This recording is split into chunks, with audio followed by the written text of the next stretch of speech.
Hello everyone, welcome you all to GS exams cracker. तो आज की इस क्लास में हम एसएससी सीजीएल और एसएससी सीएचएसएल के मींस में पूछे गए टॉप 50 जीके जीएस के क्वेश्चंस का कंप्लीट और डिटेल्ड सॉल्यूशन करेंगे। तो जो भी स्टूडेंट एसएससी के किसी भी एग्ज़ाम की प्रिपरेशन कर रहे हैं, अपकमिंग जो एग्ज़ाम है 2025 में 2025 में जो एग्ज़ाम देने वाले हैं, उन सब के लिए ये क्लास मोस्ट इम्पोर्टेंट रहेगी। और देखिए भाई, इस क्लास का जो फॉर्मेट है वो हिंदी इंग्लिश दोनों में रहेगा, बाइलिंगुअल रहेगी, हिंदी वालों को कोई दिक्कत नहीं आएगी।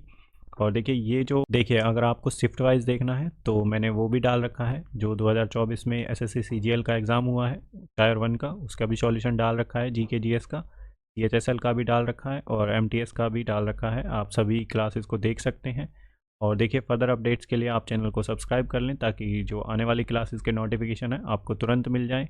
और अपने दोस्तों के साथ शेयर करिए ताकि उन्हें भी इन क्लासेस का फ़ायदा हो सके। देखिए, कंप्लीट पैकेज है पीवाईक्यू का। पीवाईक्यू आपको कहीं और से पढ़ने की ज़रूरत ही नहीं है। एक भी पीवाईक्यू का एक भी क्वेश्चन नहीं छोड़ूंगा मैं। 25 के 25 क्वेश्चन करवाऊंगा, हर एक सेट के, हर एक शिफ्ट के। ठीक है, तो आपको डिटेल्ड सॉल्यूशन मिलेगा। और देखिए, जितना आप पीवाईक्यू का रिवीजन करेंगे, जितना आप उसे मॉक टेस्ट की तरह लगाएंगे, उतना आपका स्कोर इम्प्रूव होगा। और हम सारी चीज़ें क्लास में ही याद करते हैं, पुराने बच्चों को पता है। जो नए हमसे जुड़ रहे हैं वो क्लास को देखेंगे तो उन्हें काफ़ी चीज़ें समझ आएंगी। और देखिए, आपकी जो पीवाईक्यू का जो रिवीजन है, उससे आपको जो पैटर्न है वो पता चलेगा और आपका जो कॉन्फिडेंस है वो बूस्ट होगा। हम इतना अच्छे से प्रिपेयर करेंगे जीएस को कि कोई दिक्कत नहीं होगी, क्योंकि एसएससी रिपीट करता है मोस्टली क्वेश्चंस जीके के। तो चलिए स्टार्ट करते हैं अपना पहला question. The pH value of the curd is, तो दही का पीएच मान क्या है। तो आप इस क्वेश्चन को ट्राई करने की कोशिश करिए। देखो, मैं बताता हूँ आपको अटेम्प्ट कैसे करना है ये क्वेश्चन। देखो, जो इसका पीएच वैल्यू है ऑप्शन 1 में क्या दे रखा है, देखो हायर देन 7। तो 7 से और 14 तक कौन से होते हैं, बेसिक सॉल्यूशन। ठीक है, तो बेसिक तो ये होगा नहीं, तो ये ऑप्शन तो हम एलिमिनेट कर देंगे। अब जाते हैं हम फोर्थ ऑप्शन पे। देखो, higher than the pH value of milk. तो देखो, पीएच वैल्यू मिल्क से तो कम ही होगी कर्ड की, क्योंकि कर्ड एसिडिक होती है, दही खट्टी होती है मिल्क से ज़्यादा। तो उसका 0 से 7, ठीक है। तो यहाँ पे एसिडिक मीडियम है, तो दही का तो इससे कम ही होगा मिल्क से, तो ये वाला ऑप्शन भी हम एलिमिनेट कर देंगे। अब एक आता है नियरली 7, और थर्ड जो ऑप्शन है वो है lower than the pH value of milk. देखो, नियरली 7 में इसने क्लियरली डिफाइन नहीं किया है कि नियरली 7 मतलब कितना है कितना नहीं है। तो यहाँ पे इसने थर्ड ऑप्शन में कहा है lower than the pH value of milk.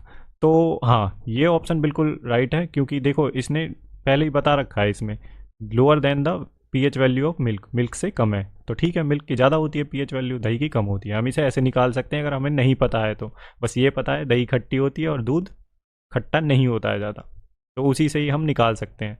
तो इसका जो आंसर है, देखो answer third, lower than the pH value of milk, milk से कम होगी। अब हम देख लेते हैं थोड़ा पीएच वैल्यू के बारे में। जो पीएच वैल्यू होती है मिल्क की वो होती है 6। जब ये कन्वर्ट होती है दही में, तो इसकी जो पीएच वैल्यू है वो डिक्रीज हो जाती है 4.5 से 5.5 तक। तो दही का जो पीएच होता है 4.5 से लेके और 5.5 के बीच में होता है।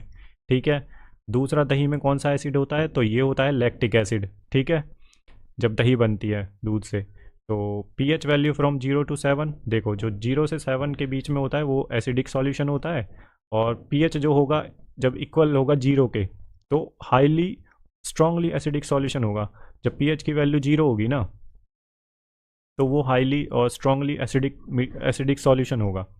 ठीक है, सबसे ज़्यादा एसिडिक होगा, स्ट्रॉन्ग एसिडिक। अब देखिए पीएच वैल्यू फ्रॉम 7 to 14, देखिए 7 से और 14 के बीच में कौन सी होती हैं, बेसिक वैल्यूज, बेसिक सॉल्यूशन होता है। ठीक है, और बेसिक सॉल्यूशन जब पीएच वैल्यू किसी भी सॉल्यूशन की पीएच वैल्यू जो होगी 14 के इक्वल होगी, तो वो हाईली बेसिक सॉल्यूशन होगा। क्या होगा, हाईली, या स्ट्रांगली बोल सकते हैं, या हाईली जो बेसिक सॉल्यूशन है वो रहेगा अगर उसकी पीएच वैल्यू 14 के इक्वल है तो। ठीक है, अब देखो दूसरी चीज़ 0 to 7, जब 7 से और 0 की तरफ आएंगे तो ऐसी जो सॉल्यूशन का एसिडिक मीडियम है वो इंक्रीज होगा और सबसे स्ट्रांग रहेगा 0 पर। ठीक है, अब देखिए 7 से जब 14, जब हम 7 से 14 की तरफ जाएंगे तो जो बेसिक प्रॉपर्टीज हैं सॉल्यूशन की वो स्ट्रांग हो जाएंगी 14 तक, ऐसे इंक्रीज होगा बेस। ठीक है, स्ट्रांगनेस उनकी उसकी इंक्रीज होगी बेस की सॉल्यूशन में। तो सबसे जो स्ट्रांगली बेसिक जो सॉल्यूशन होगा वो 14, जिसकी वैल्यू पीएच वैल्यू 14 रहेगी। ठीक है, तो ये हमने देख लिया पीएच की जो वैल्यूज़ हैं उनके बारे में। वैसे इस क्वेश्चन को अगर आपको नहीं भी आता फिर भी निकाल सकते थे, आपको मैंने बता दिया कैसे निकालना है। ठीक है, वो पीएच की जो फुल फॉर्म है पोटेंज ऑफ हाइड्रोजन बोलते हैं उसे, पोटेंज of hydrogen. H positive ions और OH नेगेटिव आयंस रिलीज और अट्रैक्ट होते हैं। ठीक है, तो नेक्स्ट क्वेश्चन देख लेते हैं अब अपना question number second. 2021 union minister Jitendra Singh inaugurated the X band Doppler weather radar to provide improved forecast, where was it inaugurated. तो वर्ष 2021 में केंद्रीय मंत्री जितेंद्र सिंह ने बेहतर पूर्वानुमान प्रदान करने के लिए एक्स बैंड डॉपलर मौसम radar, X band Doppler weather radar का उद्घाटन किया। इसका उद्घाटन कहाँ पर किया गया? तो ये कहाँ पर लगाया X band Doppler weather radar? तो आप सोचिए एक बार। तो इसका जो आंसर है वो है जम्मू में। Option 2 is the right answer. अब हम थोड़ा सा देख लेते हैं एक्स बैंड डॉपलर रडार के बारे में। देखो, ये यूज़ करता है रेडियो वेव्स को, और जो एक्स बैंड रडार है वो एक रडार है, एमिट करता है radiation in x band of electromagnetic spectrum में, और वेवलेंथ अराउंड इसकी कितनी होती है? 2 to 4 सेंटीमीटर। स्मॉलर वेवलेंथ की वजह से क्या होता है, जो रडार है producing image of higher resolution, काफ़ी अच्छी इमेजेस देता है। ठीक है, तो रडार क्या होता है? Radio detection and ranging device. तो इसमें यूज होती हैं radio waves to determine the distance, velocity और फिजिकल करेक्टरिस्टिक्स ऑफ ऑब्जेक्ट। तो इसमें जो रेडियो वेव्स होती हैं वो किस लिए यूज होती हैं? डिटरमाइन करती हैं डिस्टेंस को, वेलोसिटी को, फिजिकल करेक्टरिस्टिक्स किसी भी ऑब्जेक्ट की, जो ऑब्जेक्ट डिवाइस के आसपास होता है। ठीक है भाई, तो इसको किस लिए यूज किया जाता है? वेदर फोरकास्टिंग में, जैसे थंडर स्टॉर्म आने वाला है, लैंडस्लाइड होने वाली है, या फिर जैसे मूवमेंट ऑफ क्लाउड्स के लिए इसकी एप्लीकेशन है। ठीक है, एक्स बैंड जो रडार है, ये हमने देख ली कंप्लीट इन्फॉर्मेशन। अब चलते हैं अपने नेक्स्ट क्वेश्चन की तरफ। Question number third, which of the following is not, इस पे ध्यान देना है, अलर्ट हो जाना है आपको नॉट देखते ही, not the feature of fundamental duties provided under the constitution of India. तो निम्नलिखित में से कौन भारत के संविधान के तहत प्रदान किए गए मौलिक कर्तव्यों की विशेषता नहीं है? कौन सा इनमें से फंडामेंटल ड्यूटीज़ नहीं है? तो आपको बताना है, अगर आपने फंडामेंटल ड्यूटीज़ थोड़ी सी भी पढ़ी हैं तो देखते हैं हम ऑप्शन। चलो ट्राई करने की कोशिश करते हैं। देखो, duties are enforceable by law, नहीं। फंडामेंटल राइट्स एनफोर्सिएबल हैं, ड्यूटीज़ एनफोर्सिएबल नहीं है। ठीक है, duties are inspired from erstwhile USSR, हाँ बिल्कुल ठीक है ये।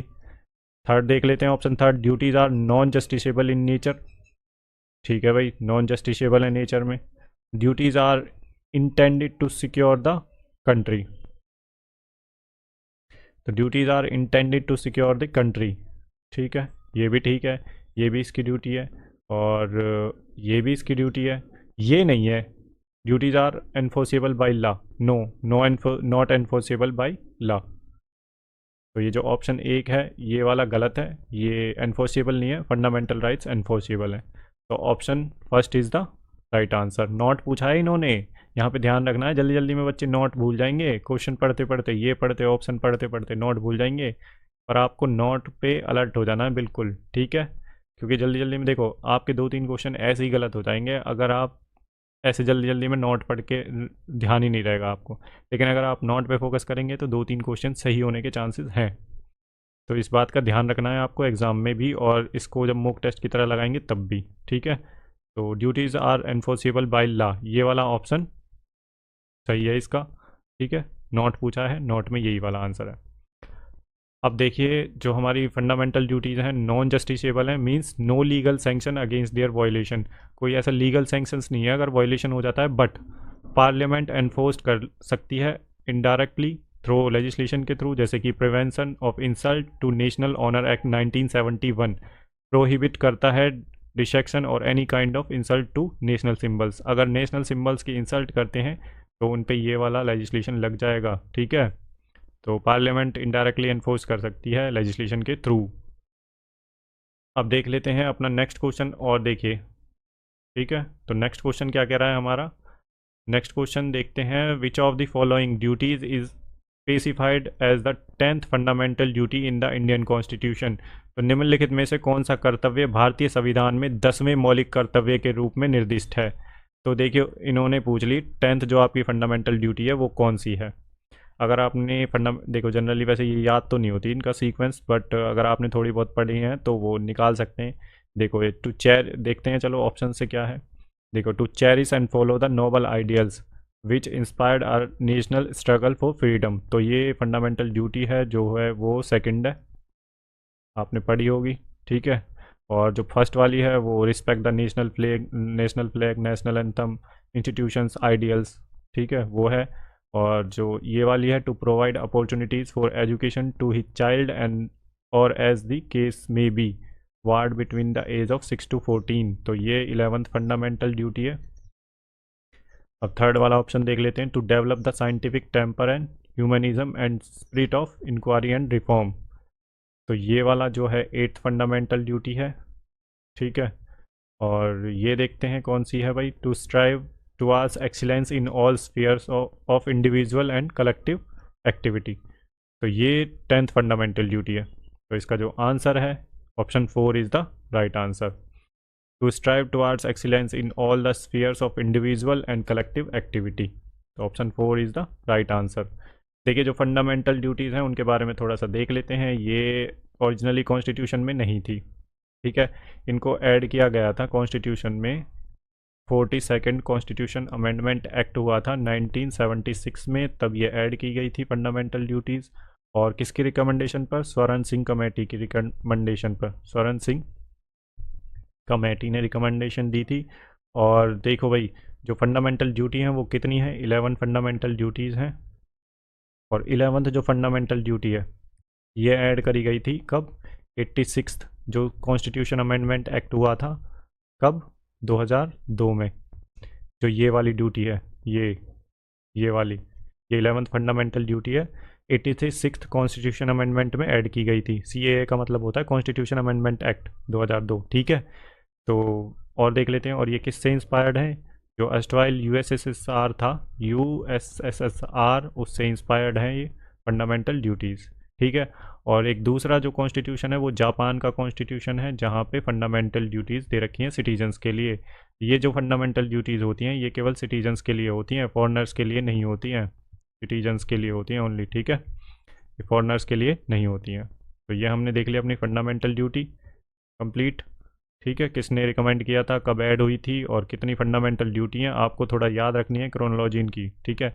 तो देख लेते हैं अब। देखो जो फंडामेंटल ड्यूटी हैं उनके बारे में देखो, पहली जो फंडामेंटल ड्यूटी है, abide by the constitution and respect it's ideals and institutions, national flag and national anthem respect करनी है, ठीक है, नेशनल एंथम की और नेशनल जो फ्लैग है अपना, ठीक है, आइडियल्स और कॉन्स्टिट्यूशन की। Cherish and follow the noble ideals and inspired the national struggle for freedom, second fundamental duty. Third fundamental duty क्या है, uphold and protect the sovereignty unity and integrity of India. Fourth fundamental duty है defend the country and render national services when called upon to do so. तो fifth fundamental duty क्या है, promote harmony and the spirit of common brotherhood among all the people of India, और transcending religions, linguistic, regional और sectional diversities and to renounce practice derogatory to the dignity of women, ठीक है। अब 6 क्या कह रही है, value and preserve the rich heritage of the countries composite culture, value और प्रिजर्व करना है जो कंट्री का हेरिटेज है, ठीक है। 7 फंडामेंटल ड्यूटी क्या कहती है, protect and improve the natural environment include forests, lakes, rivers, wildlife and to have compassion for the living creature, तो प्रोटेक्ट इम्प्रूव करना है नेचुरल एनवायरनमेंट को, फॉरेस्ट को, लेक्स को, रिवर्स को, वाइल्ड लाइफ को, ठीक है। 8 फंडामेंटल ड्यूटी क्या है, develop scientific temper, humanism and spirit of inquiry and reform. 9th fundamental duty क्या है, safeguard public property and to absorb violence, public property को सेफ रखना है और वायलेंस को त्यागना है। 10th फंडामेंटल ड्यूटी क्या कह रही है, strive towards excellence in all the spheres of individual and collective activity so that the nation constantly rise to higher levels of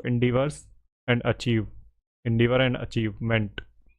11 fundamental duty क्या कह रही है, तो ये कहती है provide opportunities for education to his child और ward between the age of 6 and 14 years, and this duty was added by 86 constitution amendment act 2002। तो ये 11 ड्यूटीज़ हैं, आपको याद होनी चाहिए क्योंकि ऐसे क्वेश्चन पूछ रहा है। अब उसके पास क्वेश्चन का बैंक ख़त्म हो गया है तो ऐसे ही पूछेगा घुमा फिरा के, तो आपको भी ऐसे ही याद करनी है और आंसर भी ऐसे ही देना है घुमा फिरा के, ठीक है। तो चलिए नेक्स्ट क्वेश्चन देख लेते हैं अपना। Question number 5th, choose the correct order of the following plateaus and mountains range from the south to north of India. तो निम्नलिखित पठारों और पर्वत श्रृंखलाओं का सही क्रम चुनिए जो भारत के दक्षिण से उत्तर तक स्थित है। तो ये पूछ रहा है साउथ टू नॉर्थ, ठीक है। तो अब हमें बताना है इसका आंसर क्या है। देखो, इसका आंसर अगर आपको थोड़ी सी लोकेशन पता है तो बड़ी इजीली आप इसका आंसर निकाल लेंगे। कैसे? देखो जो ऑप्शन 4 है इज़ द राइट आंसर। कैसे? देखो, डेक्कन प्लेटो, तो हम दिखाते हैं। देखो, ये मैंने भाई ये मैप लिया है मैंने, तो आपको समझाने के लिए है ये केवल, ठीक है। तो यहाँ पे जो है वो है कौन सा? डेक्कन प्लेटो। डेक्कन प्लेटो है, उसके ऊपर यहाँ पे पड़ती है सतपुरा रेंज, सतपुरा रेंज। इससे ऊपर पड़ती है विंध्यान रेंज, ठीक है। ये है विंध्यान रेंज और यहाँ पे पड़ता है कौन सा प्लेटो? मालवा प्लेटो। तो north to south to north पूछा है, साउथ टू नॉर्थ हमने बता दिया है। सबसे पहले जो है Deccan plateau, Satpura range, Vindhyan range and then Malwa plateau. तो ठीक है, option 4 is the right answer. थोड़ा सा आपको पता होना चाहिए कि डेक्कन डेक्कन प्लेटो कहाँ है, ठीक है। अगर आपको पता है तो इस क्वेश्चन को आप आसानी से निकाल ले जाएंगे। क्रोनोलॉजी पूछ रहा है, सीजीएल का पेपर हुआ है प्री का, उसमें भी 1-2 क्वेश्चन पूछे हैं ऐसे क्रोनोलॉजी वाले, पर इनडायरेक्टली पूछे हैं, इन्होंने डायरेक्टली पूछ लिया है, ठीक है। यहाँ पे है डेक्कन प्लेटो, ये है Satpura range, Vindhyan range, then Malwa plateau. Next question देख लेते हैं अपना, क्वेश्चन नंबर 6।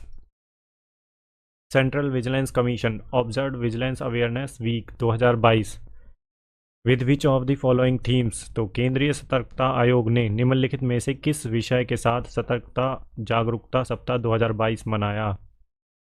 तो अगर आपको पता है तो ठीक है, नहीं तो इस पर थोड़ा सा गैस वर्क करना थोड़ा मुश्किल है। इंडिपेंडेंट, पहला ऑप्शन क्या है? Independent India at 75, self reliance with integrity. Second option है integrity of way of life, इसका तो पता ही होना चाहिए। Vigilant India and prosperous India और corruption free India for a developed nation. देखो, करप्शन आ रहा है तो सेंट्रल विजिलेंस कमीशन करप्शन से डील करता है, ठीक है। तो ये ऑप्शन ज़्यादा सही लग रहा है। अगर आपको नहीं पता है तो इन सब में से मोस्ट अप्रोप्रिएट ऑप्शन देखना है आपको, ठीक है, तभी आप आसानी से निकाल सकते हैं। कई बार वर्ड से वर्ड्स जब हमें पता रहता है ना कि वर्ड टू वर्ड थोड़ा सा, तो उस वर्ड का मैच करके हम आप आंसर निकाल सकते हैं। लेकिन इसका जो है वो 4th ऑप्शन है, ऑप्शन 4 राइट आंसर है, corruption free India for developed Nations, ठीक है। Corruption free India for a developed nation. तो ये इसका थीम था 2022 में, जो विजिलेंस अवेयरनेस वीक था। अब देख लेते हैं हम सीवीसी के बारे में। देखिए, सेंट्रल विजिलेंस कमीशन कब सेट हुआ था? तो गवर्नमेंट ने 1964 में सेट किया था ये, 1964 में, on the recommendation of Santhanam committee. तो शांतानाम कमेटी के रिकमेंडेशन पर ये बनाया था central vigilance commission, executive resolution के थ्रू बना था ये। और जो सेंट्रल विजिलेंस कमीशन एक्ट आया था 2003 में, इसे स्टेटूटरी स्टेटस दे दिया गया था। इसमें देखो, एक चेयरमैन होता है इसमें, ठीक है, और 2 सेंट्रल विजिलेंस कमिश्नर्स होते हैं, ठीक है। अपॉइंटमेंट कौन करते हैं इनकी? प्रेसिडेंट अपॉइंटमेंट करते हैं। रिकमेंडेशन एक कमेटी की रिकमेंडेशन पर, कमेटी में कौन होते हैं? पीएम होते हैं, होम मिनिस्टर होते हैं और लीडर ऑफ अपोजिशन होते हैं, ठीक है। तो इनके रिकमेंडेशन पर प्रेसिडेंट अपॉइंट करते हैं सेंट्रल विजिलेंस कमिश्नर को। 4 साल का इनका कार्यकाल होता है, जो टेन्योर होता है। नेक्स्ट क्वेश्चन देख लेते हैं अब अपना, question number 7। Which of the following statement regarding the orographic rainfall is correct. भारतीय वर्षा के बारे में निम्नलिखित में से कौन सा कथन सही है? तो ये आपको बताना है कि ओरोग्राफिक रेनफॉल क्या होती है, ठीक है। तो इसका जो आंसर है वो है 3rd option 4th। This type of precipitation occurs when warm humid air strike on the mountain range. तो option 3 is the right answer. अब थोड़ा सा हम देख लेते हैं ये जो होती हैं ओरोग्राफिक रेनफॉल क्या होती है। देखिए, ओरोग्राफिक जो रेनफॉल होती है, देखो ये मैं बताता हूँ आपको क्या होती है, समझाते हैं। देखो ये वेस्टर्न घाट है, यहाँ से मॉइस्चर लेके एयर आएगी, ठीक है। जो वार्म हमिड एयर होती है, जब ये माउंटेन होते हैं तो इनके ऊपर ना ऐसे उठ जाती है वो ऊपर की तरफ, ठीक है, एलिवेट हो जाती है। और जब माउंटेन रेंज, ये माउंटेन रेंज है, देखो ये माउंटेन है, ठीक है, वेस्टर्न घाट से मान लेते हैं। तो ये जो एयर है ना ऐसे उड़ जाएगी, ऐसे उड़ जाएगी, और यहाँ पे जाके कोल्ड और कंडेंस हो जाएगी, जिसकी वजह से जब वो कंडेंसेशन ज़्यादा हो जाएगा तो इधर ही बारिश हो जाएगी, ठीक है। इधर बारिश हो जाएगी तो इस वाली साइड को बोलते हैं windward side, wind ward side. और इस वाली जब यहाँ पर जाएगी एयर तो डिसेंड कर जाएगी, इसके इसका जो मॉइस्चर है माउंटेन के इधर साइड राइट साइड में, तो ये मॉइस्चर जीरो हो जाएगा, इसका मॉइस्चर ही नहीं रहेगा इतना, तो यहाँ पे बारिश होगी नहीं। तो इसे बोलते हैं लीवार्ड साइड, लीवार्ड साइड। और इसे दूसरा बोलते हैं रेन शैडो रीजन, ठीक है। तो ये आपको, ये इसे बोलते हैं ओरोग्राफिक रेनफॉल। तो यहाँ पे बारिश हो जाएगी इधर की साइड। तो इंडिया में वेस्टर्न घाट्स में ऐसा होता है। और इधर साउथ अमेरिका में चले जाइए आप, ऐसे साउथ अमेरिका का मैप है, यहाँ एंडीज़ जो पर्वत हैं, जो माउंटेन है, वहाँ पे भी ऐसा ही होता है, ठीक है। वहाँ पे ओरोग्राफिक रेनफॉल होती है। तो आपको समझ के इसको रिलीफ रेनफॉल भी बोलते हैं। आपको नाम ध्यान रखना है, लीवार्ड साइड और विंडवार्ड साइड याद रखनी है। ये विंडवार्ड साइड है, माउंटेन के इधर जिधर वो एयर जाती है अपना मॉइस्चर लेके, वहीं के वहीं बारिश हो जाती है, जब ऊपर उठती है तो फोर्स करती है इसे ऊपर उठने के लिए माउंटेन, ठीक है। तो नेक्स्ट क्वेश्चन देख लेते हैं अपना। और देखिए दूसरा भी क्या है, इनके ऑप्शंस भी देख लेते हैं एक बार। This type of precipitation is characterised by seasonal reversal wind of that carry oceanic moisture, oceanic moisture नहीं, ये गलत है। It occurs mainly during summers and it is common over equatorial doldrum in Congo basin, नहीं ये तो भाई ऐसा थोड़ी ना है कि कॉन्गो बेसिन में ही होगा। This precipitation is a heavy but of short duration, highly localized and is associated with minimum amount of cloudiness, no गलत है, ठीक है। शॉर्ट ड्यूरेशन के लिए लोकलाइज नहीं होता है ये। तो नेक्स्ट क्वेश्चन देख लेते हैं अपना, question number 8। Who propounded the famous equation E equal to M C square, ये एम सी स्क्वायर है भाई, इन 1905। तो 1905 में प्रसिद्ध समीकरण E equal to M C square का प्रतिपादन किसने किया था? तो ये तो भाई आपको सबको ही पता होगी, ये इक्वेशन किसने दी थी। तो ये है अल्बर्ट आइंस्टीन। तो option 3 is the right answer, ठीक है। अब देख लेते हैं थोड़ा किसके बारे में, अर्नेस्ट रदरफोर्ड के बारे में। तो इन्होंने made several discoveries in quantum mechanics and atomic theory. तो इनकी जो डिस्कवरीज रही हैं काफ़ी रही हैं, ठीक है। ये है, नहीं नहीं नहीं, ये रदरफोर्ड की नहीं है, ये हिंसबर्ग की हैं। मेड सेवरल डिस्कवरीज इन क्वांटम मैकेनिक्स और एटॉमिक थ्योरी में इनका योगदान काफ़ी रहा है। रदरफोर्ड ने तो ये दिया है न्यूक्लियस ऑफ एटम, एटम के न्यूक्लियस के बारे में बताया है, प्रोटॉन और न्यूट्रॉन्स होते हैं न्यूक्लियस में, ठीक है। और जो न्यूटन के लॉ थे वो 3 लॉ थे। एक लॉ ऑफ इनर्शिया, जिसमें फर्स्ट लॉ क्या है कि अगर कोई वस्तु रेस्ट पोजीशन में है तो वो रेस्ट में ही रहना चाहेगी, अगर कोई मूविंग स्टेट में है तो वो मूविंग ही रहना चाहेगी, जब तक उस पर फोर्स ना लगे, ठीक है। अगर एक्सटर्नल फोर्स लग रहा है तभी वो जाके रुकेगी या मोशन में आएगी।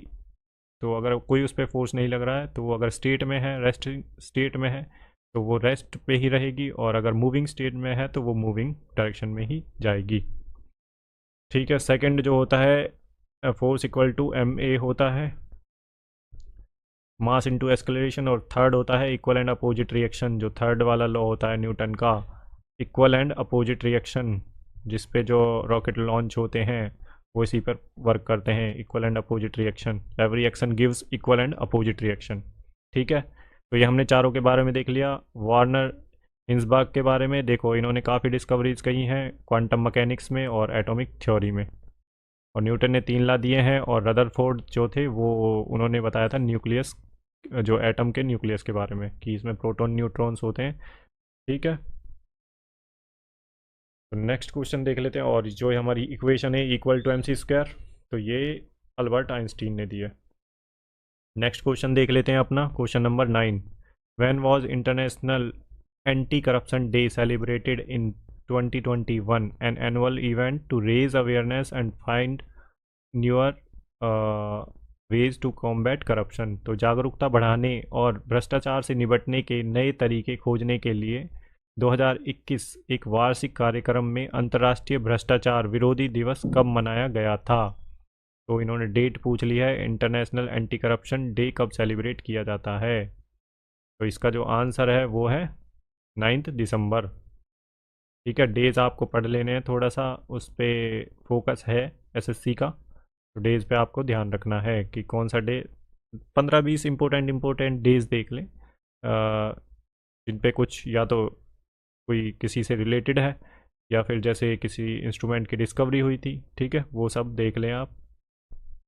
नेक्स्ट क्वेश्चन देखो इसकी जो थीम थी अभी 2024 में, देखो थीम क्या थी इसकी इंटरनेशनल एंटी करप्शन डे की, uniting with youth against corruption shaping tomorrow's integrity. तो ये आपको थीम याद रखनी है, नेक्स्ट आने वाले एग्जाम में पूछ सकता है। देखो 2024 में ये पेपर हुआ है और 2021 का करंट अफेयर पूछ रहा है, तो एसएससी का आपको पैटर्न पकड़ना है। देखो 2 से 3 साल पुराने जो करंट अफेयर्स हैं वो, और सेलेक्टेड एरियाज़ कौन से हैं, जैसे डे पूछ लिया, पद्मा अवार्ड्स किसको मिले, ऐसे क्वेश्चन पूछ रहा है, भारत रत्न किसको मिला, किससे इंस्ट्रूमेंट से कौन सा एसोसिएटेड है। ठीक है, इंस्ट्रूमेंट से एसोसिएटेड पर्सन कौन सा है, और डे के बारे में ये क्वेश्चन पूछ रखा है मेंस में। और इसके अलावा जैसे कि पद्मा अवार्ड्स हो गए, भारत रत्न हो गया, ये किन व्यक्तियों को मिला है, ऐसे क्वेश्चंस पूछ रहा है। इन क्वेश्चनों पे थोड़ा सा आपको एक्स्ट्रा एफर्ट मारना है। नेक्स्ट क्वेश्चन देख लेते हैं अब अपना, question number 10, how many phases are involve in the census operation in India. तो भारत में जनगणना कार्यों में कितने चरण शामिल हैं। तो ये कितने चरण शामिल हैं बताओ आप। तो जनगणना जो सेंसस होता है वो कितने उसमें होती है चरणों में, तो वो 2 चरणों में होती है। ठीक है, अब इसके बारे में देख लेते हैं। देखो जो पहला फेज़ होता है वो हाउस लिस्टिंग और हाउस सेंसस होता है, दूसरा जो फेज़ होता है उसमें पॉपुलेशन एन्यूमरेशन होता है। और देखिए 2011 का जो सेंसस था उसमें पॉपुलेशन डेंसिटी थी 382 किलोमीटर पर स्क्वायर। ठीक है, जो डेंसिटी थी, और 2011 का सेंसस वो 15th सेंसस था। अभी 2021 में जो होने वाला था वो 16th सेंसस था, इसे कोविड की वजह से पोस्टपोन कर दिया गया 2024-25 के लिए। स्लोगन क्या है, 2011 का जो सेंसस हुआ था उसका स्लोगन क्या था, आर सेंसस आर फ्यूचर। ठीक है, और देखिए जो पहली बार इंट्रोड्यूस किया था जो सेंसस है, इंट्रोड्यूस कब किया था, 1872 में किसने किया था, लॉर्ड मायो ने। ठीक है, और पहली बार जो स्टार्ट केम इनटू फोर्स 1881 से पहला सेंसस माना जाता है जो ऑफिशियल था, जो सिंक्रोनस था, ये नॉन सिंक्रोनस था, ये सिंक्रोनस सेंसस था। तो इसके जो कमिश्नर थे सेंसस के वो थे WC प्लोडन, ये इसके कमिश्नर थे। ये याद रखना है आपको, ये याद रखना है 1872 में, और लॉर्ड मायो याद रखना है। ठीक है, फेज़ आपके 2 होते हैं, और डेंसिटी कितनी थी, 382 किलोमीटर पर स्क्वायर। ठीक है, स्क्वायर किलोमीटर। और ये जो सेंसस था 15 था 2011 में। और देखिए सेंसस से काफ़ी क्वेश्चन पूछे हैं प्री में 2024 के जो SSC CGL का है उसमें सेंसस से देखो लिटरेसी रेट पूछ रखा है, फीमेल्स का पूछ रखा है, मेल्स का पूछ रखा है, इनका डिफरेंस भी पूछ रखा है। तो आपको ये थोड़ा सा पढ़ लेना है जो 2011 का सेंसस हुआ था, नहीं तो मैं करा दूंगा एक लेक्चर में। ठीक है, नेक्स्ट क्वेश्चन देख लेते हैं अपना, question number 11, what is the cottony growth over a stale and moist bread known as. बासी और नम रोटी पर कपास की वृद्धि क्या होती है, जिसे किस रूप में जाना जाता है। तो ये आपको बताना है। देखो जो बासी और नम रोटी होती है उस पर कपास की वृद्धि क्या होती है, कुछ ऐसे फफूंदी सी लग जाती है ना उस पर, तो उसे क्या बोलते हैं, फंगी बोलते हैं। Option 4 is the right answer. अब देख लेते हैं हम थोड़ा और दूसरे ऑप्शंस के बारे में। देखो एल्गी जो होता है फोटोसिंथेसिस ऑर्गेनिज्म है, lack of well defined body, इसकी अच्छे से डिफाइंड बॉडी नहीं होती, root stem and leaves absent होती हैं, इसमें ना तो रूट होती है ना स्टेम होती है, और लीव्स जो होती हैं एब्सेंट होती हैं। कैन बी आइदर यूनिसेलुलर और मल्टी सेलुलर हो सकती हैं एल्गी। तो ये एल्गी के बारे में था। अब आता है लाइकेंस के बारे में। देखो लाइकेंस जो होते हैं वो सिम्बायोटिक रिलेशन होते हैं एल्गी और फंगी के। इसमें क्या होता है कि एल्गी परफॉर्म करता है फोटोसिंथेसिस से फूड बनाता है। ठीक है, और जो फंगी होता है उसे प्रोटेक्शन प्रोवाइड करता है एल्गी को। ठीक है, fungi lakhs chlorophyll pigment use the food produced by algae. तो इसमें क्लोरोफिल का जो कंटेंट होता है, पिगमेंट होता है, वो फंगी में नहीं होता है, इसलिए जो फूड लेता है वो एल्गी से लेता है। एल्गी फूड बनाता है और जो फंगी है वो प्रोटेक्शन प्रोवाइड करता है एल्गी को। ठीक है। ग्रोज ऑन हार्ड सरफेस, देखिए जो लाइकेंस होती हैं वो हार्ड सरफेस पे ग्रो करती हैं, रॉक्स, वाल्स, ट्रीज, वाल्स जो ट्रीज़ के टंक होती हैं उन पे दे डोंट हैव रूट्स, तो इनमें भी रूट नहीं होती हैं। और जो बैक्टीरिया होती हैं वो सिंगल सेल ऑर्गेनिजम्स होते हैं। ये बैक्टीरिया तो हर जगह मिल जाएंगे, अर्थ पे सबसे ज़्यादा बैक्टीरिया होते हैं। ठीक है। तो बैक्टीरिया तो अबंडांट फॉर्म में है अर्थ में, एवरीवेयर। तो नेक्स्ट क्वेश्चन देख लेते हैं अपना, question number 12। A part of the cell other than the nucleus, ठीक है, न्यूक्लियस के अलावा which has DNA and ribosomes and can thus make it own protein own protein is known as. तो नाभिक के अलावा कोशिका का एक हिस्सा जिसमें डीएनए और राइबोसोम होते हैं और इस प्रकार यह अपने स्वयं के प्रोटीन बना सकता है, कहलाता है। देखिए जो सेल का पार्ट होता है न्यूक्लियस, उसके अलावा डीएनए और राइबोसोम्स होते हैं उसमें, किस पार्ट में, और अपना प्रोटीन भी बना लेता है वो, तो वो है माइटोकॉन्ड्रिया। माइटोकॉन्ड्रिया को powerhouse of the cell बोलते हैं। Powerhouse of the cell, ये क्वेश्चन पूछा जा चुका है। अब हम देख लेते हैं कुछ एक्स्ट्रा इन्फॉर्मेशन। देखो mitochondria contain DNA that directs ribosomes, इसमें डीएनए होता है और राइबोसोम्स को डायरेक्ट करता है to produce protein that act as a enzyme in ATP form में। एनर्जी जो प्रोटीन प्रोड्यूस करता है और जो एनर्जी प्रोड्यूस करता है वो एटीपी फॉर्म में करता है। Ribosomes found in cytoplasm, cytoplasm में होता है ribosomes. It is surrounded by two membranes, जो माइटोकॉन्ड्रिया है वो दो मेम्ब्रेन से सराउंड करता है, इनर मेम्ब्रेन और आउटर मेम्ब्रेन। और देखिए माइटोकॉन्ड्रिया जो है are known as the powerhouse of the cell because they use aerobic respiration to produce adenosine triphosphate, ठीक है, ATP, which is the cell source of chemical energy. तो chemical जो energy होती है सेल की उसे प्रोड्यूस करता है एटीपी फॉर्म में। ठीक है। और एरोबिक रेस्पिरेशन है। तो ये आपको माइटोकॉन्ड्रिया के बारे में ध्यान रखना है, ये सारी चीज़ें। मेन तो ये वाला क्वेश्चन आया हुआ है। और जो माइटोकॉन्ड्रिया के अंदर डीएनए, और देखो क्वेश्चन से भी आप एक आंसर बना सकते हैं, डीएनए और राइबोसोम्स इसके अंदर होते हैं। ठीक है। और ये प्रोटीन प्रोड्यूस करता है और जो राइबोसोम्स की लोकेशन है वो है साइटोप्लाज्म। तो अब नेक्स्ट क्वेश्चन देख लेते हैं अपना, question number 13। Which of the following statement is correct regarding the jurisdiction of the supreme court of India. तो भारत के सर्वोच्च न्यायालय के अधिकार क्षेत्र के बारे में निम्नलिखित में से कौन सा कथन सही है। तो आपको जो जुरिस्डिक्शन है सुप्रीम कोर्ट की उसके बारे में पूछा हुआ है, तो आपको बतानी है। देखो आर्टिकल 30 किससे डील करता है, इसमें क्या दे रखा है, of the article 30 of the constitution of India gives an extensive original jurisdiction to the supreme court. तो ये तो भाई माइनॉरिटी का राइट्स है इसमें, तो यहाँ पे ओरिजिनल जुरिस्डिक्शन थोड़ी ना मिलेगा, सुप्रीम कोर्ट का ओरिजिनल जुरिस्डिक्शन नहीं है यहाँ पे। The original jurisdiction extend to any dispute between the government of India and one or more state. बिल्कुल, जब स्टेट का और गवर्नमेंट ऑफ इंडिया का, सेंट्रल गवर्नमेंट का कोई डिस्प्यूट हो जाता है तो उस मैटर में सीधा सुप्रीम कोर्ट जा सकते हैं। तो उस पर सुप्रीम कोर्ट का ओरिजिनल जुरिस्डिक्शन का मतलब क्या है कि डायरेक्ट जो मैटर है वो सीधा सुप्रीम कोर्ट में जाता है। ठीक है। The supreme court has a very wide advisory jurisdiction over all court and tribunals in India. तो एडवाइजरी जुरिस्डिक्शन किसमें, 143 में है सुप्रीम कोर्ट की एडवाइजरी जुरिस्डिक्शन। प्रेसिडेंट एडवाइस ले सकते हैं सुप्रीम कोर्ट से।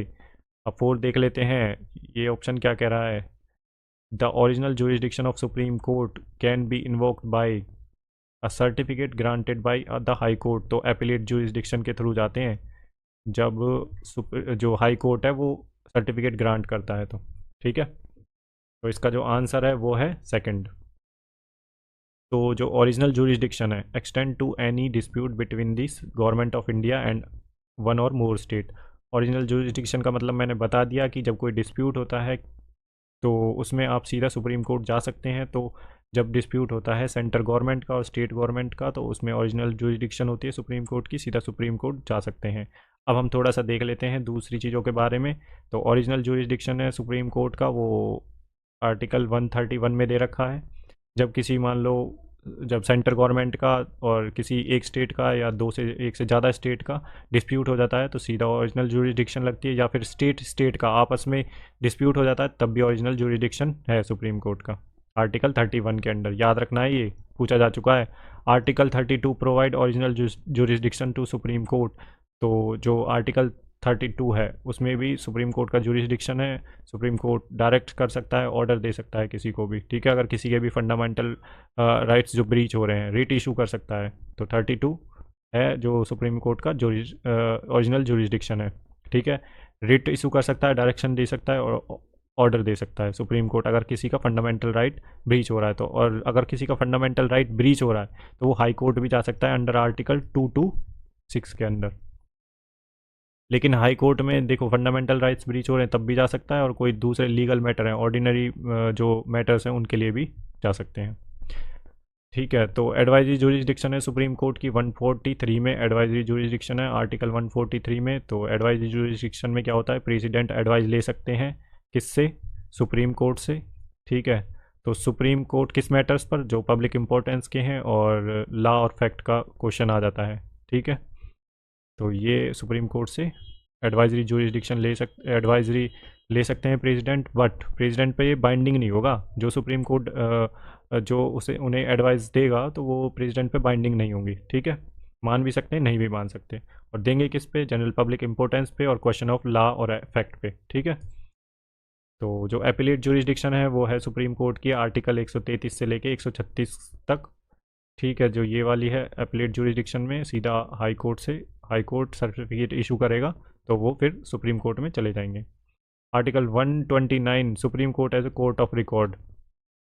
तो supreme court court of record की तरह काम करता है, ये कंटेम्प्ट कर सकता है, ठीक है। कोर्ट ऑफ कंटेम्प्ट के लिए खुद को भी पनिश कर सकता है।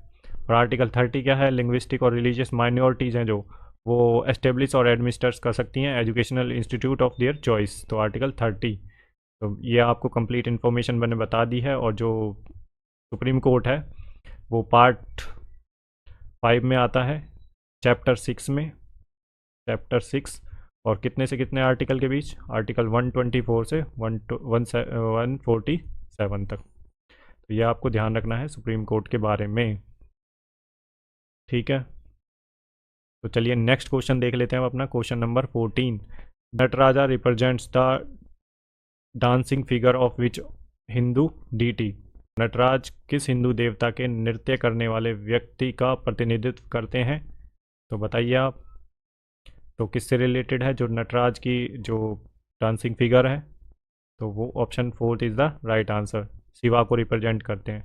उनके अलग अलग देखो, जो ये है ना नटराज की जो जो डांसिंग फिगर है नटराज का, इसमें अलग अलग मुद्राएं हैं। देखो जो होलो होता है उनके पीछे, उसमें जो अग्नि होती है और सी को भी रिप्रेजेंट करता है, एक हाथ में उनके में डबरू होता है, एक हाथ में अग्नि होती है। उनको प्रोटेक्टर, डिस्ट्रॉयर, प्रिजर्वर बोलते हैं, जो शिवा हैं वो, ठीक है। तो नेक्स्ट क्वेश्चन देख लेते हैं अपना, question number 15। Which of the following statement regarding the functions of money is are true. मुद्रा के कार्यों के संबंध में निम्नलिखित में से कौन सा कथन सत्य है। तो हमें बताना है इसमें से कौन सी स्टेटमेंट राइट है, राइट स्टेटमेंट पूछी है। तो पहली जो स्टेटमेंट है, money as the unit of account, ठीक है, means it is a standard numerical unit of measurement of the market value of goods, ठीक है। मेजर करती है मार्केट वैल्यू गुड्स की, सर्विसेज की और अदर जो ट्रांजेक्शन्स होती हैं उनकी। तो ये न्यूमेरिकल वैल्यू है जो मेजर करती है वैल्यूज़, गुड्स की कितनी वैल्यूज़ है, सर्विसेज की और अदर जो ट्रांजेक्शन्स होती हैं, ठीक है, यूनिट ऑफ अकाउंट। तो बिल्कुल सही स्टेटमेंट है। Money as a standard of deferred payment. तो डिफर्ड पेमेंट क्या है, जैसे मैंने कुछ अभी खरीदा और इसकी पेमेंट मैं बाद में करूँगा, ठीक है, अभी नहीं करूँगा। Is not a significant function because modern economies rarely use money for future payment. भाई मनी यूज़ करेंगी फ्यूचर पेमेंट के लिए, ऐसा थोड़ी ना होगा मनी यूज़ नहीं करेंगी। तो money as a standard of deferred payment is not a significant function, ऐसा नहीं है, ठीक है, ये गलत है statement. Because modern economies rarely use as money for future payment. तो ये स्टेटमेंट गलत है, इसकी statement 1 is the right answer. तो only 4 is the right answer. ठीक है, मनी को भाई डिफर्ड पेमेंट की तरह यूज़ करते हैं, और सिग्निफिकेंट क्यों नहीं है, सिग्निफिकेंट है ये। तो नेक्स्ट क्वेश्चन देख लेते हैं, अपना पहला जो स्टेटमेंट है वो राइट है। 16th question number 16th, the number of atom in exactly 12 gram of carbon 12 is known as. तो कार्बन 12 के ठीक 12 ग्राम में परमाणुओं की संख्या को किस रूप में जाना जाता है, तो वो है आवोगाद्रो कांस्टेंट। तो option first is the right answer. अब देख लेते हैं थोड़ा, देखो, number of units particles like atom, electro electrons और molecules found in 1 mole of substance. ठीक है, तो ये है आवोगाद्रोस के बारे में, जो नंबर ऑफ यूनिट्स हैं, पार्टिकल्स हैं लाइक एटम्स, इलेक्ट्रॉन्स और molecules found in 1 moles of substance. तो जो इसकी वैल्यू होती है वो 6.0022140857 की पावर इनटू, पावर नहीं है, इनटू है, गुना 10 की पावर 23 पर मोल जो इसकी वैल्यू होती है। ठीक है, तो ये आपको ध्यान रखना है, अवोगाद्रोस के बारे में नेक्स्ट एग्जाम में पूछ सकता है। तो ये number of unit particles like atom, electrons and molecules found in 1 mole of substance. 1 मोल में, सब्सटेंस का जो 1 मोल होता है उसमें कितने पार्टिकल्स होते हैं, एटम, इलेक्ट्रॉन्स और मॉलिक्यूल्स के। तो जो इसकी वैल्यू होती है 6.0022140857 इंटू 10 की पावर 23 मोल पर मोल, पर मोल बोल सकते हैं या फिर मोल -1 इन्वर्स में लिख सकते हैं। अब रेडबर्ग्स कांस्टेंट क्या होता है, द फंडामेंटल कांस्टेंट है used in atomic physics calculation of wavelengths and frequency of light. तो ये वेवलेंथ की कैलकुलेशन में और फ्रीक्वेंसी ऑफ लाइट में यूज होता है, और एटॉमिक फिजिक्स में है ये जो यूज होता है। Fundamental constant use in atomic physics calculation of wavelength and frequency of light. तो ये हमने देख लिया रेडबर्ग के बारे में। अब देखते हैं प्लैंक्स कांस्टेंट क्या होता है। देखो, relationship between the energy carried by a single photon and its corresponding frequencies और equal to the energy of quantum of electromagnetic radiation divided by its frequency. तो ये आपको याद रखनी है डेफिनेशन प्लैंक्स कांस्टेंट की। ठीक है भाई, तो रिलेशन होता है, ये रिलेशनशिप है between energy carried by a single photon and its corresponding frequencies. उनका रिलेशन है सिंगल फोटोन का और कॉरेस्पॉन्डिंग फ्रीक्वेंसीज का, और equal to the energy of the quantum of electromagnetic radiation divide by its frequency. तो definition याद रखनी है आपको, आ सकती है, पूछ सकते हैं नेक्स्ट एग्जाम में। फेराडे कांस्टेंट क्या है, ये एग्जाम में आया हुआ है। फेराडे कांस्टेंट यूनिवर्सल कांस्टेंट है ये, इसकी वैल्यू है 96485 कूलम पर मोल। ठीक है, तो ये आपको चीज़ें ध्यान रखनी है इनके बारे में। नेक्स्ट क्वेश्चन देख लेते हैं अपना, question number 17, the torrid zone lies between. तो एक उष्णकटिबंधीय किसके बीच स्थित है, तो आप बता सकते हैं। देखो, इसका अगर आपने थोड़ी बहुत ज्योग्राफी पढ़ी है तो इस आंसर को निकाल ले जाओगे आप। इसका answer Tropic of Cancer and Tropic of Capricorn, बिल्कुल सही बात है। देखो, ये अर्थ है कुछ इस तरह से, यहाँ पे है इक्वेटर 0 डिग्री, यहाँ पे ट्रॉपिक ऑफ कैंसर है, यहाँ पे ट्रॉपिक ऑफ कैप्रिकॉर्न है, इसके बाद आर्कटिक सर्कल है यहाँ पे, और ये है नॉर्थ पोल और ये है साउथ पोल। तो इनके बीच में पूछ रहा है ट्रॉपिक ऑफ कैंसर, और ये है Tropic of Capricorn, Tropic of Capricorn, Capricorn. तो इनके बीच वाला जो जोन है उसको क्या बोलते हैं, तो टॉरिड जोन बोलते हैं उसे। ठीक है, हीट सरप्लस रीजन होता है ये, वो ट्रॉपिकल जोन भी बोलते हैं, टॉरिड जोन भी बोलते हैं, और हीट सरप्लस रीजन है ये। 23 सही 1/2 डिग्री पे होता है ये, 23.5 डिग्री पे। ठीक है, दोनों तरफ, नॉर्थ की तरफ भी और साउथ की तरफ भी। ठीक है, और यहाँ पे जो आर्कटिक सर्कल है वो ये है, अंटार्कटिक सर्कल ये है, नॉर्थ पोल ये है और साउथ पोल ये है। ये नॉर्थ है, ये साउथ है। अब देखिए, ये हमने देख लिया टॉरिड जोन। अब देखते हैं, देखो, नॉर्थ पोल और आर्कटिक सर्कल के बीच, ये तो नॉर्थ पोल है और ये है आर्कटिक सर्कल, यहाँ से यहाँ तक आर्कटिक सर्कल है। इसके बीच में जो पोल जो होता है वो क्या होता है, फ्रीज जोन, फ्रीज जोन होता है, बिल्कुल ठंडा एनवायरनमेंट। टेम्परेट जोन भी बोलते हैं, फ्रीज जोन भी बोल सकते हैं। यहाँ से यहाँ तक जो होता है टेम्परेट जोन होता है, इसके बाद ट्रॉपिक ऑफ कैंसर के बाद और ट्रॉपिक ऑफ कैप्रिकॉर्न के बाद जो होता है वो टेम्परेट रीजन होता है। और जो नॉर्थ पोल और आर्कटिक सर्कल, ये तो नॉर्थ पोल है और ये आर्कटिक सर्कल है, तो इनके बीच जो होगा वो फ्रीज जोन होगा। ठीक है। अब अंटार्कटिक सर्कल और ट्रॉपिक ऑफ कैप्रिकॉन के बीच देखो, ये मैं कह रहा था ना, ये ट्रॉपिक ऑफ कैप्रिकॉन है, कैंसर है, ये ट्रॉपिक ऑफ कैप्रिकॉन है, तो इनके और इसके बीच में कौन सा जोन होगा? Temperate zone. ठीक है, टेम्परेट जोन होगा। तो आर्कटिक सर्कल और ट्रॉपिक ऑफ कैंसर के बीच, तो ये आर्कटिक सर्कल है और ये ट्रॉपिक ऑफ कैंसर है, तो इसके बीच में टेम्परेट जोन होगा। तो हमारा जो ऑप्शन है वो है Tropic of Cancer and Tropic of Capricorn. ठीक है, तो answer option 1 is the right answer. थोड़े से कंसेप्चुअल है ये, आपको अगर थोड़ा सा ज्योग्राफी पढ़ी है आपने तो इस क्वेश्चन को बहुत आसानी से आप निकाल ले जाएंगे, बहुत टफ नहीं है ये क्वेश्चन, बस कंसेप्ट क्लियर होने चाहिए आपके थोड़े से। नेक्स्ट क्वेश्चन देख लेते हैं, क्वेश्चन नंबर 18। ओ भाई, इसका तो क्वेश्चन ही गायब है।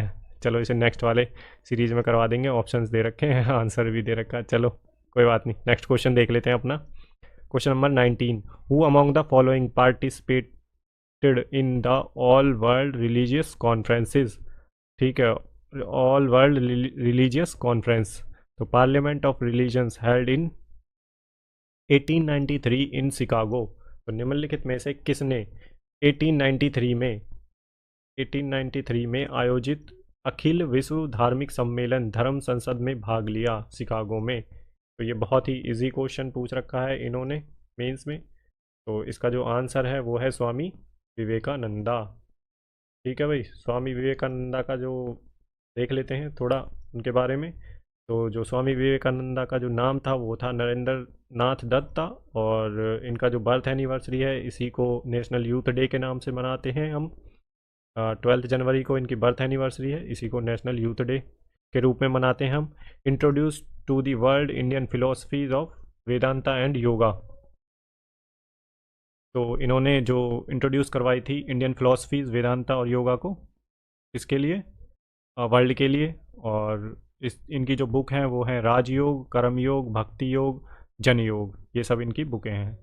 और ये इनके जो गुरु थे वो कौन थे? रामकृष्ण परमहंस जी, और इन्होंने रामकृष्ण मिशन की स्थापना करी 1897 में, 1897 में, और इन्होंने बेलूर मठ की स्थापना भी करी 1899 में। उसके बाद जो स्वामी सहजानंद है, स्वामी सहजानंद के बारे में देख लेते हैं। देखो, स्वामी सहजानंद अभी पीजेंट लीडर थे ये, और फॉर्म बिहार प्रोविंशियल किसान सभा 1829 में इन्होंने, ये क्वेश्चन पूछा हुआ है, बिहार प्रोविंशियल किसान सभा 1929 में। और हिंदू वीकली इन्होंने निकाला था, हुंकार पटना से, और इन्होंने बक्सत मूवमेंट ये वाला, तो इन्होंने बक्सत मूवमेंट चलाया था बिहार में 1937 से और 1938 तक, तो ये क्वेश्चन भी पूछा जा चुका है। अब देखिए, जो राजा राम मोहन राय हैं इन्हें फादर ऑफ इंडियन रेनेसा के नाम से जाना जाता है। ये सोशल रिफॉर्मर है, पॉलिटिकल रिफॉर्मर है। ठीक है, इन्होंने काफ़ी काम्स किए हैं सोसाइटी में रिफॉर्म्स को लेकर।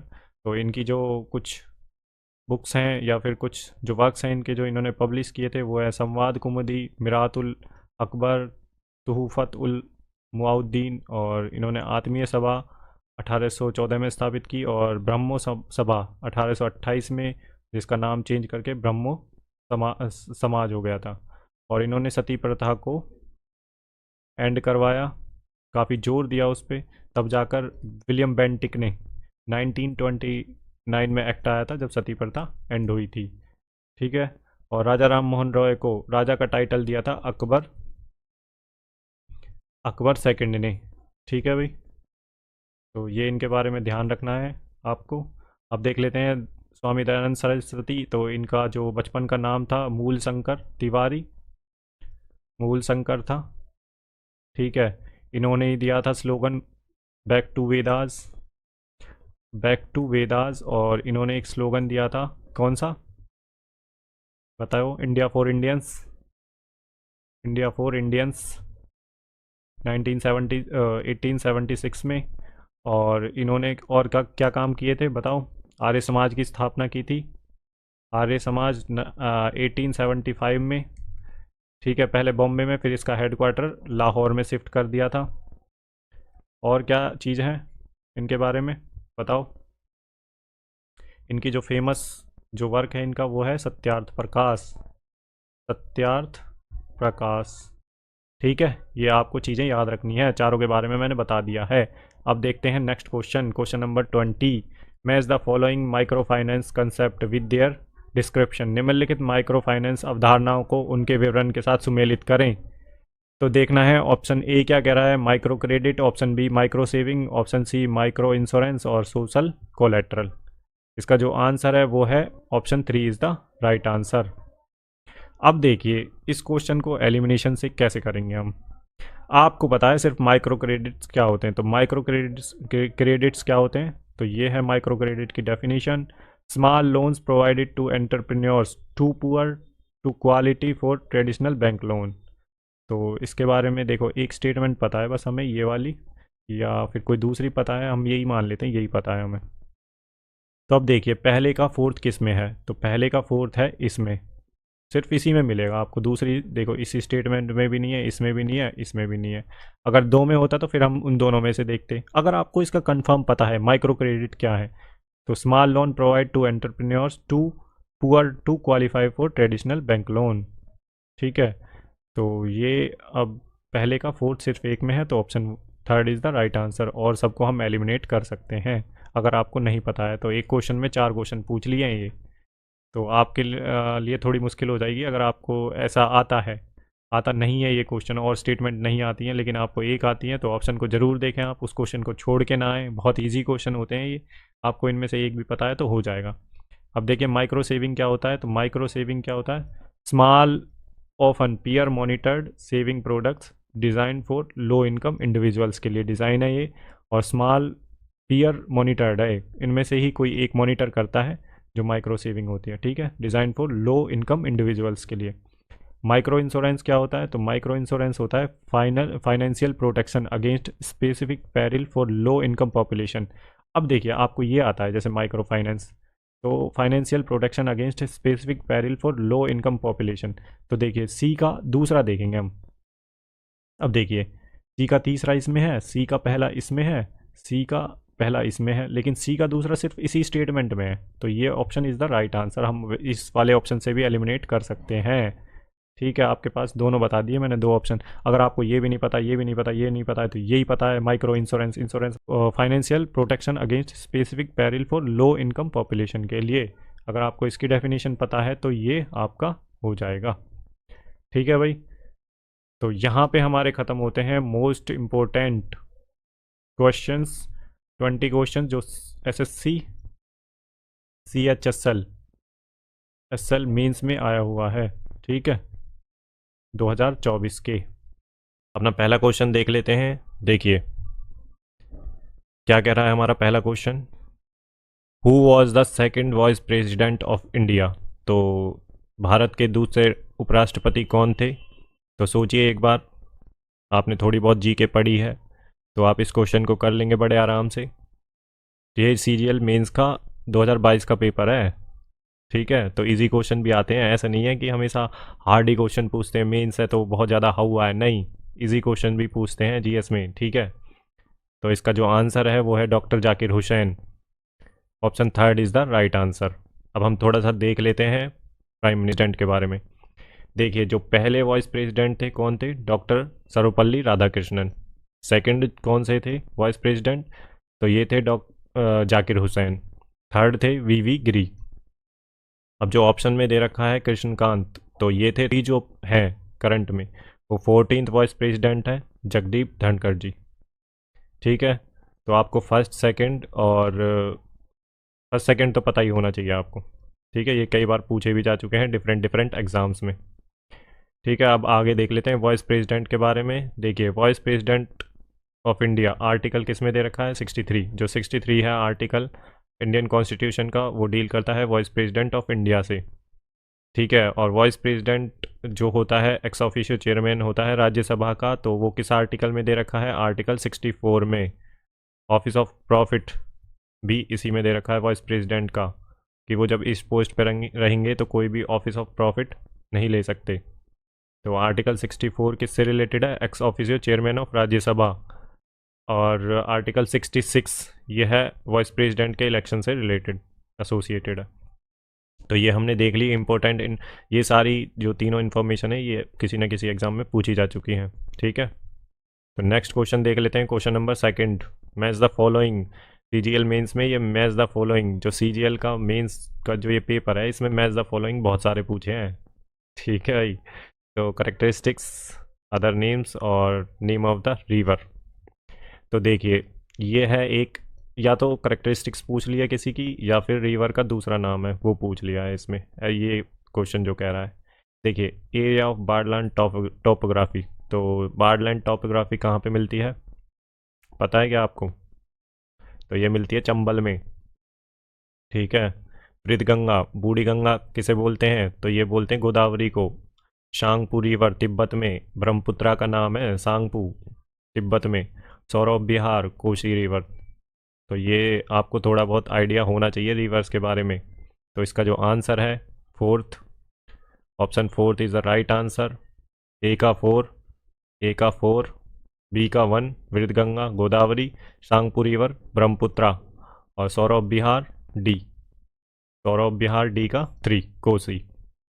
अब देखिए इस क्वेश्चन को, इसमें ना दो ऑप्शन मैच कर रहे हैं, पर कई बार ना ऐसे ऑप्शन दे देता है कि सिर्फ एक ही, जिसका आपको पता है ना तो उसका एक ही मिलेगा, तो उसे आप बड़े आसानी से निकाल सकते हैं, एलिमिनेट कर सकते हैं ऑप्शन से।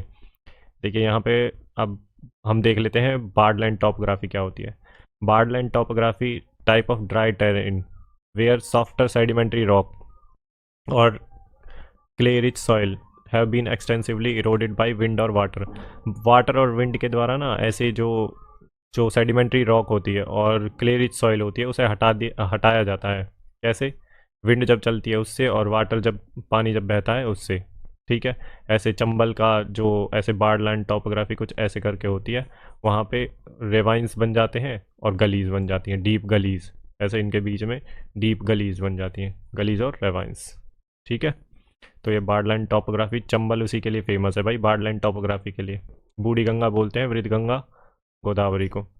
ठीक है, तो अपना नेक्स्ट बहुत इजी क्वेश्चन है ये, अगर थोड़ा सा भी आपको रिवर्स के बारे में जानकारी है तो आप इस क्वेश्चन को बड़े आसानी से कर ले जाएंगे। तो ये क्वेश्चन कई बार पूछा भी जा चुका है, गोदावरी का भी, सांगपू का भी, और सौरभ विहार भी पूछा जा चुका है। बार्डलैंड टॉपोग्राफी हाँ ये नहीं पूछा, लेकिन ये पूछ सकते हैं। ठीक है, अगली बार ये पूछ सकता है कि बार्डलैंड टॉपोग्राफी क्या है। ठीक है, तो आपको ये याद रखना है। क्वेश्चन नंबर थर्ड देख लेते हैं। Which of the following options represents the total income earned bye individuals from all the sources before deduction of personal income taxes. तो निम्नलिखित में से कौन सा विकल्प व्यक्तिगत आयकर की कटौती से पहले सभी स्रोतों से व्यक्तियों द्वारा अर्जित कुल आय का प्रतिनिधित्व करता है? तो ये पूछ रहा है आपका, देखो जब आपको सैलरी मिलती है तो आपका टैक्स कटने से पहले जो सैलरी होती है, complete house allowances, travel allowances, जो भी अलाउंसेस जो आपके मिलते हैं वो सारे टैक्स कटने से पहले जो होते हैं उसे बोलते हैं पर्सनल इनकम। तो option 2 is the right answer.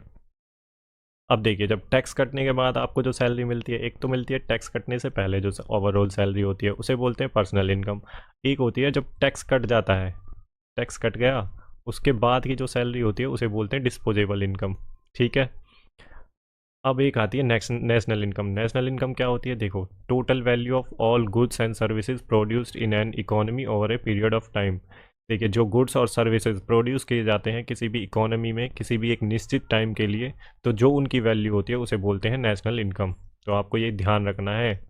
ठीक है, तो नेक्स्ट क्वेश्चन देख लेते हैं अपना, क्वेश्चन नंबर फोर्थ। और देखिए जो भाई जो मैं आपको ये एक्स्ट्रा इन्फॉर्मेशन दे रहा हूँ बॉक्स में, आप कहीं पेज पे लिख सकते हैं, और अगर नहीं भी लिखना चाहते तो आपके पास टाइम कम है तो आप देखिए वीडियो को 2 से 3 बार देख लें 1.5 या 2x की स्पीड पे, वो मोर देन इनफ है, आपको चीज़ें याद हो जाएंगी। क्योंकि क्वेश्चन आप देखोगे ना जब एग्ज़ाम में जाओगे तो आपको ना रिकॉल हो जाएगा कि ये मैंने कहीं तो पढ़ा था और इसका ये है। ठीक है, हमारा मेन काम है एग्ज़ाम क्रैक करना और उसी अप्रोच के साथ हमें पढ़ना है। तो देखते हैं fourth question, match the list 1 and list 2। तो लिस्ट 1 को लिस्ट 2 से मिलाएं। तो लिस्ट 1 में केमिकल कंपाउंड दे रखे हैं और लिस्ट 2 में दे रखे हैं स्पीसीज़। अब देखिए कर्क्यूमिनॉइड्स, तो ये केमिकल कंपाउंड है और ये स्पीसीज़ का नेम है। तो ये कर्क्यूमिनॉइड्स किस में मिलते हैं? तो ये मिलते हैं टर्मरिक में। ठीक है, अब एक का देख लेते हैं, हमें एक ही पता है, चलो मान लेते हैं एक ही पता है हमें, तो ए का थर्ड देखते हैं किस में है। अब देखिए ए का थर्ड, इस वाले ऑप्शन को हम एलिमिनेट कर सकते हैं, इस वाले को कर सकते हैं हम।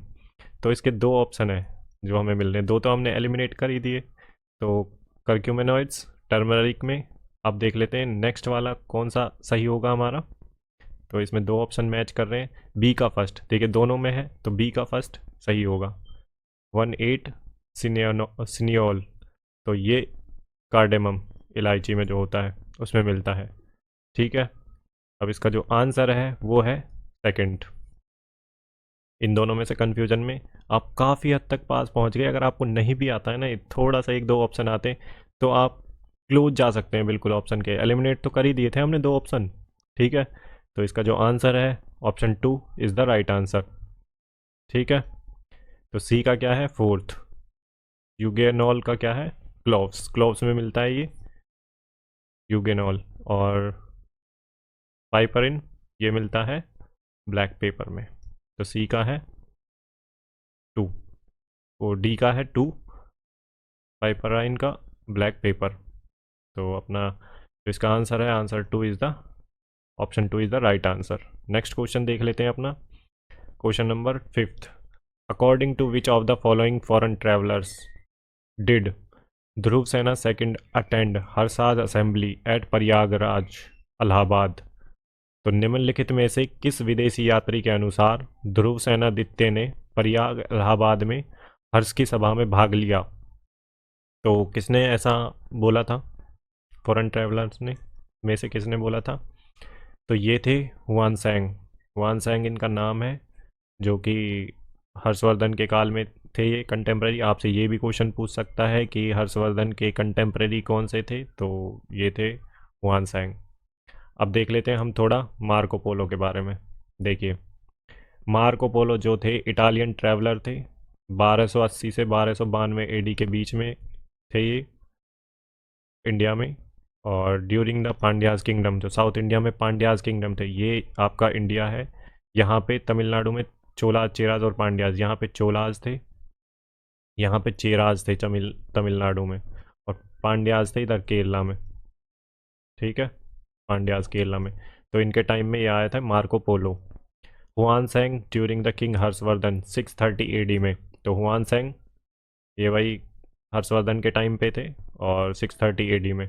कंटेम्प्रेरी पूछ लेगा आपसे किसी भी एग्ज़ाम में नेक्स्ट में। ठीक है, और फाहियान आए थे ड्यूरिंग चंद्रगुप्त सेकंड। तो गुप्ता एम्पायर चल रहा था, उसमें जो किंग थे उनके चंद्रगुप्त सेकंड, उनके टाइम पे थे फाहियान। ट्रैवलर थे ये, फॉरेन ट्रैवलर, चाइनीज़ थे ये भी, फाहियान भी। और सबसे पहले ट्रैवलर थे ये, जो चाइनीज़ ट्रैवलर इंडिया में आए थे, फॉरेन ट्रैवलर। ठीक है, फाहियान। तो ये चंद्रगुप्त सेकंड के टाइम पे थे गुप्ता एम्पायर में। आई थिंक किसके टाइम पे आए थे, ये आए थे चालुक्याज के टाइम पे और पल्लवाज के टाइम पे। ठीक है, तो इतनी इन्फॉर्मेशन आपको पता होनी चाहिए। कंटेम्प्रेरी आपसे पूछ सकता है, कई एग्ज़ाम्स में पूछा भी जा चुका है, और ये सारे जो आपसे ऑप्शंस में दे रखे हैं या किसी न किसी तरह से PYQ में आ चुके हैं ये। तो अपना नेक्स्ट क्वेश्चन देख लेते हैं आप, question number 6। The constitution scheduled tribe order 4th amendment bill 2022 was passed in Rajya Sabha in December 2022।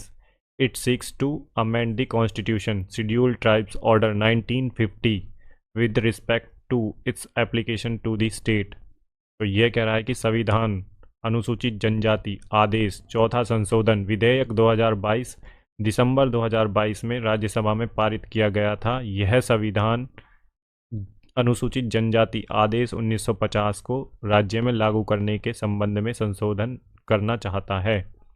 तो ये किस स्टेट में है, कर्नाटका स्टेट में। तो option A is the right answer. अब देख लेते हैं हम, देखो ये क्वेश्चन पूछा जा चुका है, लेजिस्लेटिव काउंसिल किस किस स्टेट में है। तो लेजिस्लेटिव काउंसिल 6 स्टेट में है। एक आंध्र प्रदेश में, देखिए दो होती हैं, एक तो होती है लेजिस्लेटिव असेंबली, तो सब स्टेट में लेजिस्लेटिव असेंबली तो है मोस्टली, लेकिन जो लेजिस्लेटिव काउंसिल है वो सिर्फ 6 स्टेट में है। एक आंध्र प्रदेश में, बिहार में, कर्नाटका में, महाराष्ट्र में, तेलंगाना में और उत्तर प्रदेश में। तो ये 6 स्टेट आपको याद होने चाहिए, क्योंकि लेजिस्लेटिव काउंसिल से क्वेश्चन पूछ लिया है कई बार। ठीक है, तो ये करंट अफेयर्स का था उस टाइम पे 2022 में मीन्स हुआ था एसएससी सीजीएल का। ठीक है, तो करंट अफेयर्स में आपको कॉन्स्टिट्यूशन से जो अमेंडमेंट हो रहे हैं उसका ध्यान रखना है, कोई अगर नया एक्ट आता है तो। ठीक है, क्वेश्चन नंबर 7 देखिए, match the following subject matter with their concerned article. तो निम्नलिखित विषय को उसके संबंधित लेखों के साथ सुमेलित कीजिए। तो ये दे रखी है आपको कंडीशन, और इसके आर्टिकल कौन सा है इससे रिलेट करना है। तो ऑप्शन ए दे रखा है, superintendence direction and control of election to be vested in election commission. तो सुपरिंटेंडेंट डायरेक्शन और कंट्रोल कौन करता है इलेक्शंस को, तो वो करता है इलेक्शन कमीशन। और इलेक्शन कमीशन किस आर्टिकल में है, तो आर्टिकल 324। पहले का बी किस में है, देखिए बहुत आसानी से इस क्वेश्चन को आप निकाल सकते हैं अगर आपको सिर्फ एक ही आर्टिकल पता है तो देखिए पहला वाला जो है ऑप्शन फर्स्ट, तो पहले का बी किस में है, देखिए पहले का सी, पहले का ए, पहले का ए, पहले का बी सिर्फ इसमें है फोर्थ वाले ऑप्शन में, तो यही इसका राइट आंसर है। अगर आपको दो और आर्टिकल नहीं पता है तो आप आसानी से एलिमिनेट कर लेंगे इस वाले को। ठीक है, और आंसर तक पहुंच जाएंगे। तो पहले का क्या है, बी, तो पहले का बी सिर्फ एक ही ऑप्शन में है फोर्थ में, तो इसको बहुत आसानी से निकाल लेंगे। देखिए हम कुछ हैक्स एंड ट्रिक्स भी देख रहे हैं, क्योंकि कई बार अभी देखिए बहुत सारी चीज़ें ना जो ऑब्जेक्टिव टाइप जो एग्ज़ाम होता है एमसीक्यू बेस्ड, उसमें एलिमिनेशन से भी बहुत सारे क्वेश्चंस हमारे सही हो जाते हैं, तो हम उस चीज़ को भी बिल्कुल देखते हुए चलेंगे। तो इस क्वेश्चन को जो आंसर है वो है फोर्थ। ठीक है, पहले का बी एक में ही है और तीनों को हम आसानी से एलिमिनेट कर देंगे। तो पहले का बी। दूसरे का देख लेते हैं, देखो power of parliament to make provision with respect to election to the legislature. तो जो पावर होती है पार्लियामेंट के पास वो प्रोविज़न बनाने की जो लेजिस्लेटिव इलेक्शंस होते हैं, तो ये किस आर्टिकल में दे रखे हैं, तो ये है दूसरे का सी 327। और bar of interference by court in election matters, देखिए कोर्ट को रोकता है इलेक्शन मैटर्स में, ठीक है, इंटरफेयर करने से, तो ये है आर्टिकल 329। तो इसका जो ऑप्शन है देखो आंसर 4 जो ऑप्शन है इज़ द राइट आंसर। तो आप बड़ी आसानी से इसके आंसर तक पहुंच सकते हैं अगर आपको तीनों आर्टिकल भी नहीं आते हैं तभी भी। तो चलिए नेक्स्ट क्वेश्चन देख लेते हैं, question number 8। Match the position in the list 1 and with the state list 2 related to the 36 national games 2022, जो 36 नेशनल गेम्स हुए थे 2022 में। ठीक है, select correct answer from the codes below. 36वें राष्ट्रीय खेल 2022 से संबंधित सूची 2 में राज्यों के साथ सूची 1 में पदों का मिलान करिए। तो इसमें हमें पोजीशंस मिलान करनी है स्टेट्स के साथ। तो जो पहली पोजीशन आई थी मेडल टैली में ऑप्शन ए, तो वो आई थी सर्विस स्पोर्ट्स कंट्रोल बोर्ड के पास, तो पहले का फोर्थ। देखिए ये क्वेश्चन भी बड़े आसानी से एलिमिनेट हो जाएगा, अगर आपको पहली पोजीशन पता है ना तो ये भी निकल जाएगा। देखो पहले का हमें देखना है position first in medal tally, तो इसका आंसर है पहले का fourth service sports control board. तो पहले का फोर्थ किस में है, देखिए पहले का फर्स्ट, पहले का फर्स्ट, पहले का सेकंड, तो पहले का फोर्थ ये रहा, यही इसका आंसर है, सेकंड वाला ही, option 2 is the right answer. तो पहले का फोर्थ। अब देख लेते हैं दूसरा position, second position in medal tally, तो सेकंड पोजीशन मिली थी महाराष्ट्र को। ठीक है, थर्ड पोजीशन किसको मिली थी, तो ये थर्ड पोजीशन थी हरियाणा को। ठीक है, और जो फोर्थ पोजीशन थी वो मिली थी कर्नाटका को। तो इसका जो आंसर है second, option second is the right answer. तो बड़ी आसानी से आप देखिए एलिमिनेट कर लेंगे, अगर आपको एक भी आता है ना इनमें से, पहला वाला ही आता है, तो आप ऑप्शन को एलिमिनेट कर ले जाएंगे। ठीक है, क्वेश्चन नंबर नेक्स्ट देख लेते हैं, question number 9। Which of the following are some regions in the world known for their thriving citrus fruits production.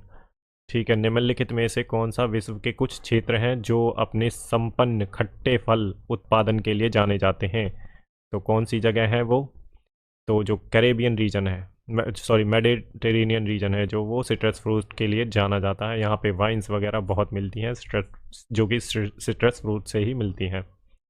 तो मेडिटेरेनियन रीजन, ठीक है, जो मेडिटेरेनियन सी है वो यूरोप, इधर यूरोप है और इधर अफ्रीकन कॉन्टिनेंट है, इनके बीच में पड़ता है मेडिटेरेनियन सी, और इनके बीच में जो है मेडिटेरेनियन सी और अटलांटिक जो सागर अटलांटिक ओशन है उसको जिब्राल्टर स्ट्रेट जोड़ती है। ठीक है, ये है मोरक्को और ये है स्पेन, इनके बीच में पड़ती है जिब्राल्टर स्ट्रेट। तो ये था मेडिटेरेनियन रीजन जहाँ पे सिट्रस फ्रूट मिलते हैं। आपको मेडिटेरेनियन कंट्री भी याद होनी चाहिए थोड़ी बहुत। तो कैरेबियन रीजन कहाँ पड़ता है, तो ये कैरेबियन रीजन पड़ता है, ये नॉर्थ अमेरिका है और ये साउथ अमेरिका है, कुछ इस तरह से। जो साउथ अमेरिका है और नॉर्थ अमेरिका, इनके बीच में ये कैरेबियन रीजन पड़ता है। इक्वेटोरियल रीजन इक्वेटर के आसपास जो पड़ता है, ठीक है। और अफ्रीकन तो पूरा कॉन्टिनेंट ही है। तो इसका जो आंसर है मेडिटेरेनियन रीजन। अब देखते हैं मेडिटेरेनियन जो क्लाइमेट है वो कैसा है। Dry hot, dry and hot summer. यहाँ पे ड्राई और हॉट समर है। Cool and rainy winters, wet winters हैं और कूल विंटर्स हैं, ठीक है। यहाँ पे जो ट्री मिलते हैं वो ऑलिव्स मिलते हैं, सिट्रस मिलते हैं, ओक और जूनिपर। ये आपको ध्यान रखना है, कई बार पूछ लेगा कंडीशन। और ये वाली चीज़ आपको क्लाइमेट कैसा होता है यहाँ पे, ठीक है। नेक्स्ट क्वेश्चन देख लेते हैं, question number 10। Based on the current scientific knowledge it is currently postulated that the earth has an estimated age. वर्तमान वैज्ञानिक ज्ञान के आधार पर वर्तमान में यह माना जाता है कि पृथ्वी की अनुमानित आयु है। तो कितनी है पृथ्वी की अनुमानित आयु वर्तमान वैज्ञानिकों के अनुसार? तो ये है 4.5 बिलियन ईयर्स, ठीक है। Option first is the right answer. आपने पढ़ा भी होगा फिजिक्स में, 4.5 बिलियन ईयर्स। तो नेक्स्ट क्वेश्चन देख लेते हैं अपना, question number 11। What kind of energy is associated with falling coconut, speeding cars, rolling stones and flying aircraft? गिरने वाले नारियल, तेज कारों, रोलिंग पत्थरों और उड़ान विमानों के साथ किस तरह की ऊर्जा जुड़ी हुई है? तो इसमें से पूछ रहा है आपको एनर्जी, कौन सी एनर्जी इनसे रिलेटेड है, तो आपको बताना है इसका आंसर। तो ये है आपकी option second is the right answer, kinetic energy. थोड़ा सा काइनेटिक एनर्जी के बारे में देख लेते हैं। देखिए, when force applied to an object, जब किसी ऑब्जेक्ट पर फोर्स अप्लाई करते हैं तो वर्क इज़ डन, काम होता है, and the energy is transfer to the object, ठीक है। तो जब किसी ऑब्जेक्ट पर फोर्स अप्लाइड होता है तो वर्क डन होता है, तो एनर्जी ट्रांसफ़र होती है, और उसी एनर्जी को, जो ट्रांसफ़र एनर्जी है, उसे ही बोलते हैं काइनेटिक एनर्जी, ठीक है। इसे डिटरमाइन करते हैं ऑब्जेक्ट्स के मास और स्पीड से। इसका काइनेटिक एनर्जी का फॉर्मूला कई बार पूछा जा चुका है, half M V square equal to half M V square. M V का स्क्वायर है ये, M V square 1/2 half M V square होता है ये। स्केलर क्वांटिटी है। अब हम देखते हैं potential energy. Potential energy that's stored in an object due to its position, property and force acting on it. इसकी पोजीशन, प्रॉपर्टी और जो फोर्स एक्टिंग होता है, इस पर फोर्स लगता है, उसकी वजह से जो एनर्जी स्टोर्ड होती है इसमें, उसे बोलते हैं potential energy. Sky drivers potential energy को काइनेटिक एनर्जी में कन्वर्ट करते हैं, ठीक है। तो आपका फॉर्मूला और स्केलर क्वांटिटी है, ये भी क्वेश्चन पूछा जा चुका है पीवाईक्यू में, और ये, ठीक है, क्या होती है काइनेटिक एनर्जी। नेक्स्ट क्वेश्चन देख लेते हैं, question number 12। Match the following details regarding phase 1 of Bharatmala project. तो भारतमाला जो प्रोजेक्ट था उसके बारे में पूछ रखा है। ये स्कीम थी और टारगेटेड लेंथ कितनी थी, देखिए। अब सोचिए आप, ये थोड़ा फैक्चुअल क्वेश्चन है, इसको याद करना, भाई याद रखना बहुत मुश्किल है थोड़ा सा, ठीक है, बट इन्होंने पूछ लिया था 2022 में मेंस में। तो अब देखते हैं इसका आंसर क्या है। तो इसका आंसर है third, option third is the right answer. देखिए, इकोनॉमिक जो कॉरिडोर थे उनकी लेंथ कितनी थी, 9000 किलोमीटर लेंथ में पूछ रहा है भारतमाला प्रोजेक्ट में, ठीक है। Border and international connectivity roads, तो उनकी लेंथ कितनी थी, 2000। एक्सप्रेस वे की लेंथ कितनी है, तो ये है 800। Inter corridors and feeder roads, तो इनकी जो लेंथ थी किलोमीटर में वो 6000 किलोमीटर थी। पहले का फर्स्ट, दूसरे का सेकंड, सी का थर्ड और फोर्थ का डी, सीधा दे रखा है इन्होंने, ठीक है। तो ये बहुत फैक्चुअल क्वेश्चन है, ये बहुत बड़ी मुश्किल से याद होगा, ये ऐसे क्वेश्चन याद नहीं हो सकते, ठीक है। उस टाइम पे अगर आपको ध्यान आ जाए एग्ज़ाम में तो ठीक है, एक भी अगर स्टेटमेंट से आप एलिमिनेट कर पाएँ तो, नहीं तो याद रखना तो थोड़ा मुश्किल है। बट ऐसे प्रोजेक्ट्स की, जो ऐसे प्रोजेक्ट हैं उनमें थोड़ा सा उसे थोड़ा सा केयरफुली पढ़ लें, ठीक है। क्वेश्चन नंबर 13 देख लेते हैं। इन September 2022 the government of which state decided to launch a campaign aimed at women's safety titled हमार बेटी हमार मान, our daughter our honour. Its focus will be creating awareness on safety measures among school and college going girls and prioritizing registration and investigation of women related crimes. तो सितंबर 2022 में किस राज्य सरकार ने हमार बेटी हमार मान, हमार बेटी हमारा सम्मान शीर्षक से महिलाओं की सुरक्षा के उद्देश्य से एक अभियान शुरू करने का निर्णय लिया? इसका फोकस स्कूल और कॉलेज जाने वाली लड़कियों के बीच सुरक्षा उपायों पर जागरूकता पैदा करना और महिलाओं से संबंधित अपराधों के पंजीकरण और जांच को प्राथमिकता देना होगा. तो ये किस स्टेट ने स्टार्ट की थी, हमार बेटी हमार मान? तो ये है छत्तीसगढ़ स्टेट जिसने स्टार्ट की थी. ठीक है, आपको योजनाएं वुमेन्स से रिलेटेड क्वेश्चन पूछता है एसएससी. ठीक है, तो आपको वुमेन्स से रिलेटेड किसी स्टेट में कोई नई स्कीम बनी है तो उसको थोड़ा सा ध्यान से पढ़ लेना है, या उसका कोई नेम है, थीम है, तो उसको ध्यान से पढ़ना है. वुमेन्स के ऊपर पूछता है. नेक्स्ट क्वेश्चन देख लेते हैं, question number 14. According to the census of India 2011, in which of the following states was the gap in the literacy rates of males and females highest? Highest literacy rate के बीच में gap था, किस state में था mails और females में? तो भारत की जनगणना 2011 के अनुसार निम्नलिखित में से किस राज्य में पुरुषों और महिलाओं की साक्षरता दर में अंतर सबसे अधिक था? तो ये स्टेट है, बताओ आप, अगर आपने सेंसस थोड़ा सा भी पढ़ा है तो ये स्टेट है Rajasthan. Option 3 is the right answer. अब देख लेते हैं हम थोड़ा सा सेंसस के बारे में. देखिए, according to census 2011 literacy rate था इंडिया का 74.04%. 74.04% इंडिया का लिटरेसी रेट है. मेल का जो लिटरेसी रेट है वो है 82.14%. फीमेल का जो लिटरेसी रेट है वो 65.46%. और जो हाईएस्ट लिटरेसी रेट था किस स्टेट में है, केरला में. अब जो सेंसस आया था, पहला सेंसस आया था 1872 में, लेकिन वो अनसिंक्रोनाइज था. और दूसरा जो आया था वो आया था 1881 में, पहला सिंक्रोनस सेंसस था ये. ठीक है, और इसके टाइम पे जब 1872 में जो आया था उसमें लॉर्ड मायो था. ठीक है, और जो अभी जो सेंसस होने वाला है वो 2021 में होने वाला था, लेकिन कोविड की वजह से पोस्टपोन कर दिया गया है. नेक्स्ट क्वेश्चन देख लेते हैं अपना, question number 15. Match the following prime ministers of India with the 5 year plans they initiated. Bharat के निम्नलिखित प्रधानमंत्रियों को उनके द्वारा शुरू की गई 5 साल की योजनाओं के साथ सुमेलित कीजिए. तो लिस्ट 1 में प्राइम मिनिस्टर दे रखे हैं, लिस्ट 2 में 5 ईयर प्लान दे रखे हैं. तो कौन सा किससे एसोसिएटेड है वो आपको देखना है. देखिए, जवाहरलाल नेहरू तो पहले प्रधानमंत्री थे, तो इनके टाइम में पहला या दूसरा ही आया होगा. तो जवाहरलाल नेहरू के टाइम पे आया था सेकंड 5 ईयर प्लान. अब देखते हैं पहले का ए, फर्स्ट का ए. देखिए, इसको भी बड़ी आसानी से आप एलिमिनेट कर पाएंगे. फर्स्ट का क्या है, बी. फर्स्ट का सी. फर्स्ट का बी दे रखा है, लेकिन अगर हमें पता है फर्स्ट का सेकंड है, इसको हमें कन्फर्मली बिल्कुल पता है, तो इसका ऑप्शन पे जाएंगे. Option 4 is the right answer, first का ए. देखिए, एलिमिनेशन मैं सिखा रहा हूँ आपको ताकि आप ऐसे कंफ्यूज ना हो. इन क्वेश्चनों को आसान करना बहुत आसान है. ठीक है, कई बार सीधा जो ऑप्शन बनाते हैं वो एलिमिनेट, वो बनाते ही ऐसे कि एलिमिनेट हो जाए. ठीक है, तो Jawaharlal Nehru second 5 year plan, पहले का ए.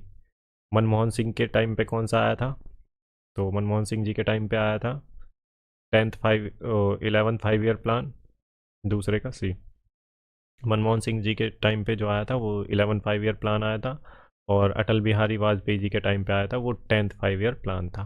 तो इसका जो ऑप्शन है, option 4 is the right answer. देख लीजिए, हमने ट्रिक से ही निकाला, सिर्फ एक ही पता है हमें, तो दूसरों में अगर कन्फ्यूज़न है तो बड़ी आसानी से आप ऑप्शन को एलिमिनेट करके निकाल सकते हैं. अब देख लेते हैं कुछ 5 ईयर प्लान के बारे में. जो सेकंड 5 ईयर प्लान था उसका जो टाइम पीरियड था 1956 से लेके 61 तक, 1956 से लेके 61 तक था. 1956 से लेके 1961 तक. ये किस पे बेस्ड था, तो महालनोबिस मॉडल पर बेस्ड था. ये फोकस इसका था पब्लिक सेक्टर पर और रैपिड इंडस्ट्रियलाइजेशन पर. ठीक है, अब हम 10th 5 ईयर प्लान का देख लेते हैं। तो जो 10th 5 ईयर प्लान था वो 2002 से 2007 तक रहा था। इसका एम था promote inclusive development, inclusive growth and equitable development. तो अर्बन और रूरल का विकास करना, इंक्लूसिव डेवलपमेंट में सबको साथ लेके चलना, ठीक है, और इक्विटेबल डेवलपमेंट। अब देख लेते हैं जो नेक्स्ट वाला था वो 11th 5 ईयर प्लान। जो 11th 5 ईयर प्लान आया था 2007 से 2012 तक, थीम क्या थी? Towards faster and more inclusive growth. तो ये हमने तीनों 5 ईयर प्लान देख लिए हैं, उनके प्राइम मिनिस्टर्स देख लिए हैं। तो आप बड़ी आसानी से इस क्वेश्चन को निकाल सकते हैं। चलिए नेक्स्ट क्वेश्चन देख लेते हैं, question number 16। Which committee had suggested a penalty और punishment for non performance of fundamental duties? किस समिति ने मौलिक कर्तव्यों के गैर प्रदर्शन के लिए दंड या दंड का सुझाव दिया था? तो वो कौन सी कमेटी थी जिसने रिकमेंडेशन किया था फंडामेंटल ड्यूटीज़ में पनिशमेंट? तो वो थी स्वरण सिंह कमेटी। तो option 4 is the right answer. अब हम देख लेते हैं फंडामेंटल ड्यूटीज़ के बारे में। देखिए जो हमारी फंडामेंटल ड्यूटीज़ थी, जब हमारा ओरिजिनल कॉन्स्टिट्यूशन बना था तो कोई भी फंडामेंटल ड्यूटी नहीं थी।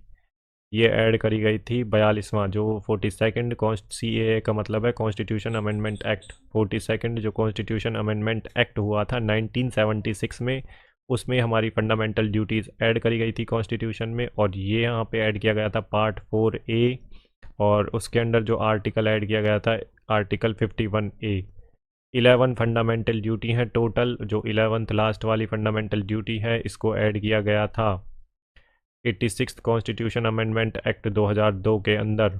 एजुकेशन से रिलेटेड है ये चिल्ड्रन की, ठीक है, कि पेरेंट्स को अपने जो चाइल्ड है उसकी एजुकेशन 6 to 14 ईयर्स तक, ठीक है। और जो ये लिए गए हैं वो लिए गए हैं USSR रसिया से, और रिकमेंड किसने किए थे ये आपको पता ही है, स्वरण सिंह कमेटी ने रिकमेंड किया था फंडामेंटल ड्यूटीज़। तो ये किसी न किसी फॉर्म में पूछी जा चुकी है इन्फॉर्मेशन फंडामेंटल ड्यूटीज़ के बारे में, और पूछेगा भी तो इतना ही पूछेगा, इससे ज़्यादा नहीं पूछेगा फंडामेंटल ड्यूटीज़ के बारे में, ठीक है। क्वेश्चन नंबर नेक्स्ट देख लेते हैं, question number 17। Among the choices listed which one is not a form of cancer? तो इनमें से सूचीबद्ध विकल्पों में से कौन सा कैंसर का रूप नहीं है? तो आपको थोड़ा सा देखना है। देखो ये आपने सुना होगा ग्लूकोमा। ग्लूकोमा किससे रिलेटेड है? आइस से रिलेटेड है, तो यही इसका आंसर है। थोड़ा बहुत भी सुना है तो। कार्सिनोमा ये कैंसर से रिलेटेड है, लिम्फोमा ये भी कैंसर से, और सार्कोमा ये भी कैंसर से, लेकिन ग्लूकोमा आइस से रिलेटेड है।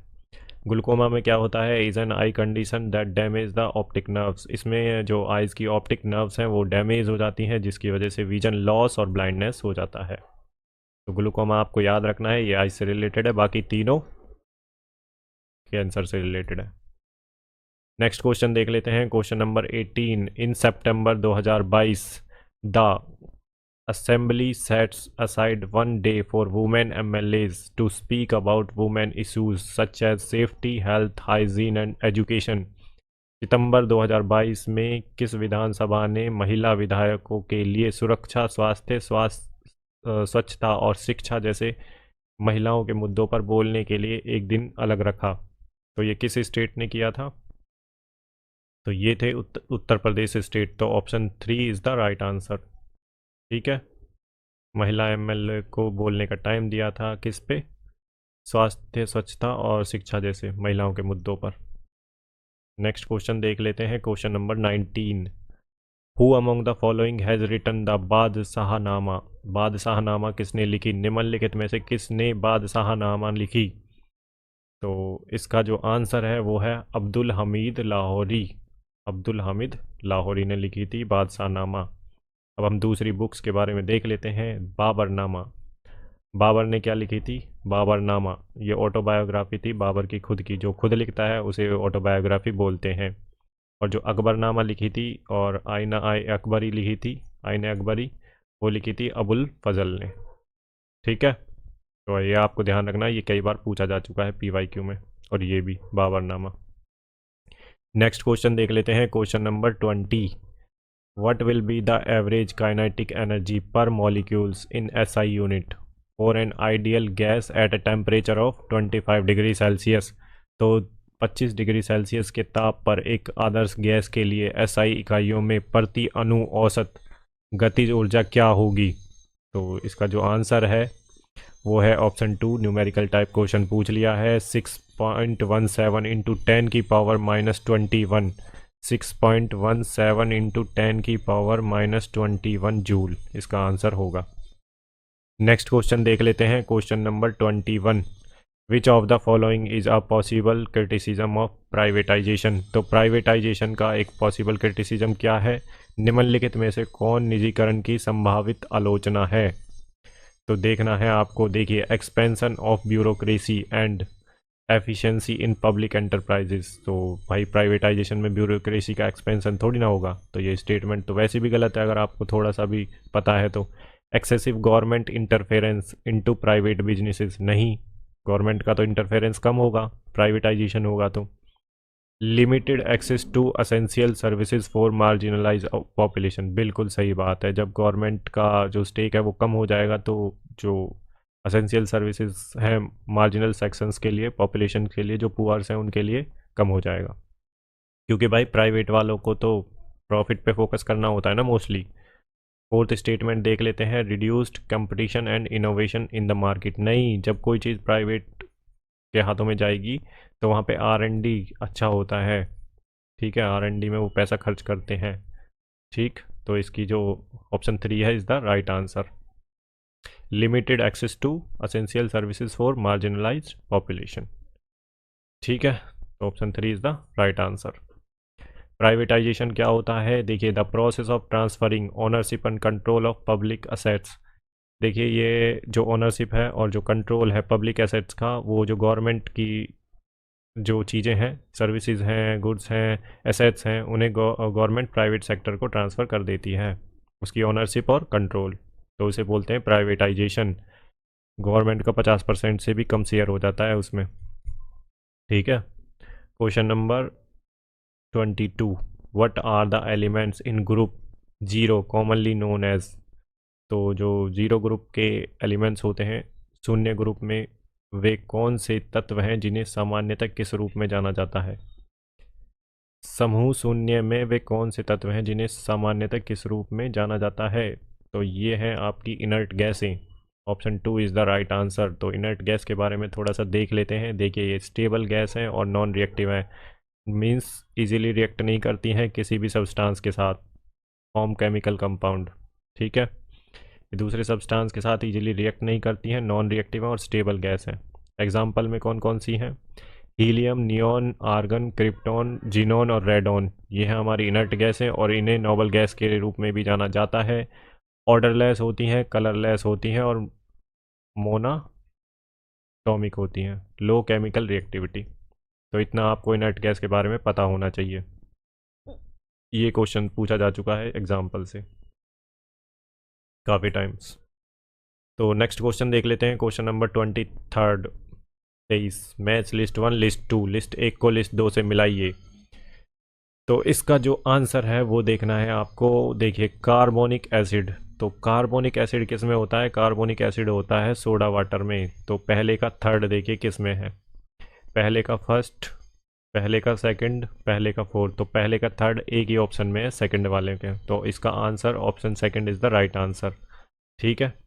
देखिए, मैं बिल्कुल, वो ट्रिक हमारी काम कर रही है, आपको सिर्फ एक पता है और अगर ऑप्शन में एक में ही दे रखा है ना तो वो बिल्कुल सही होगा।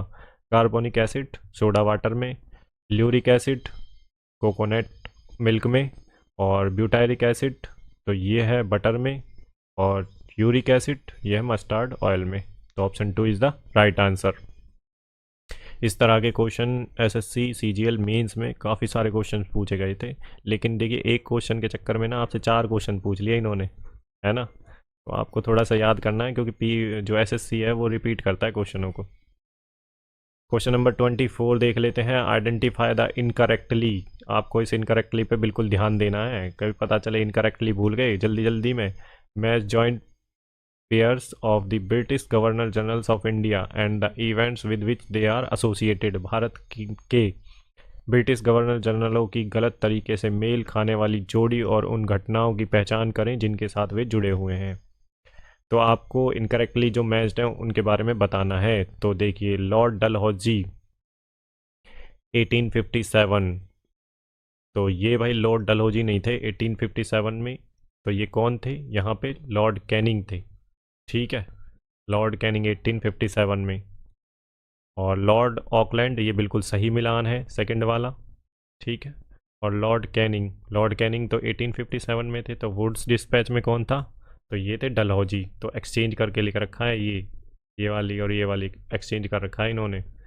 तो इसका जो इनकरेक्टली मैच्ड है वो है फर्स्ट एंड थर्ड। तो option third is the right answer.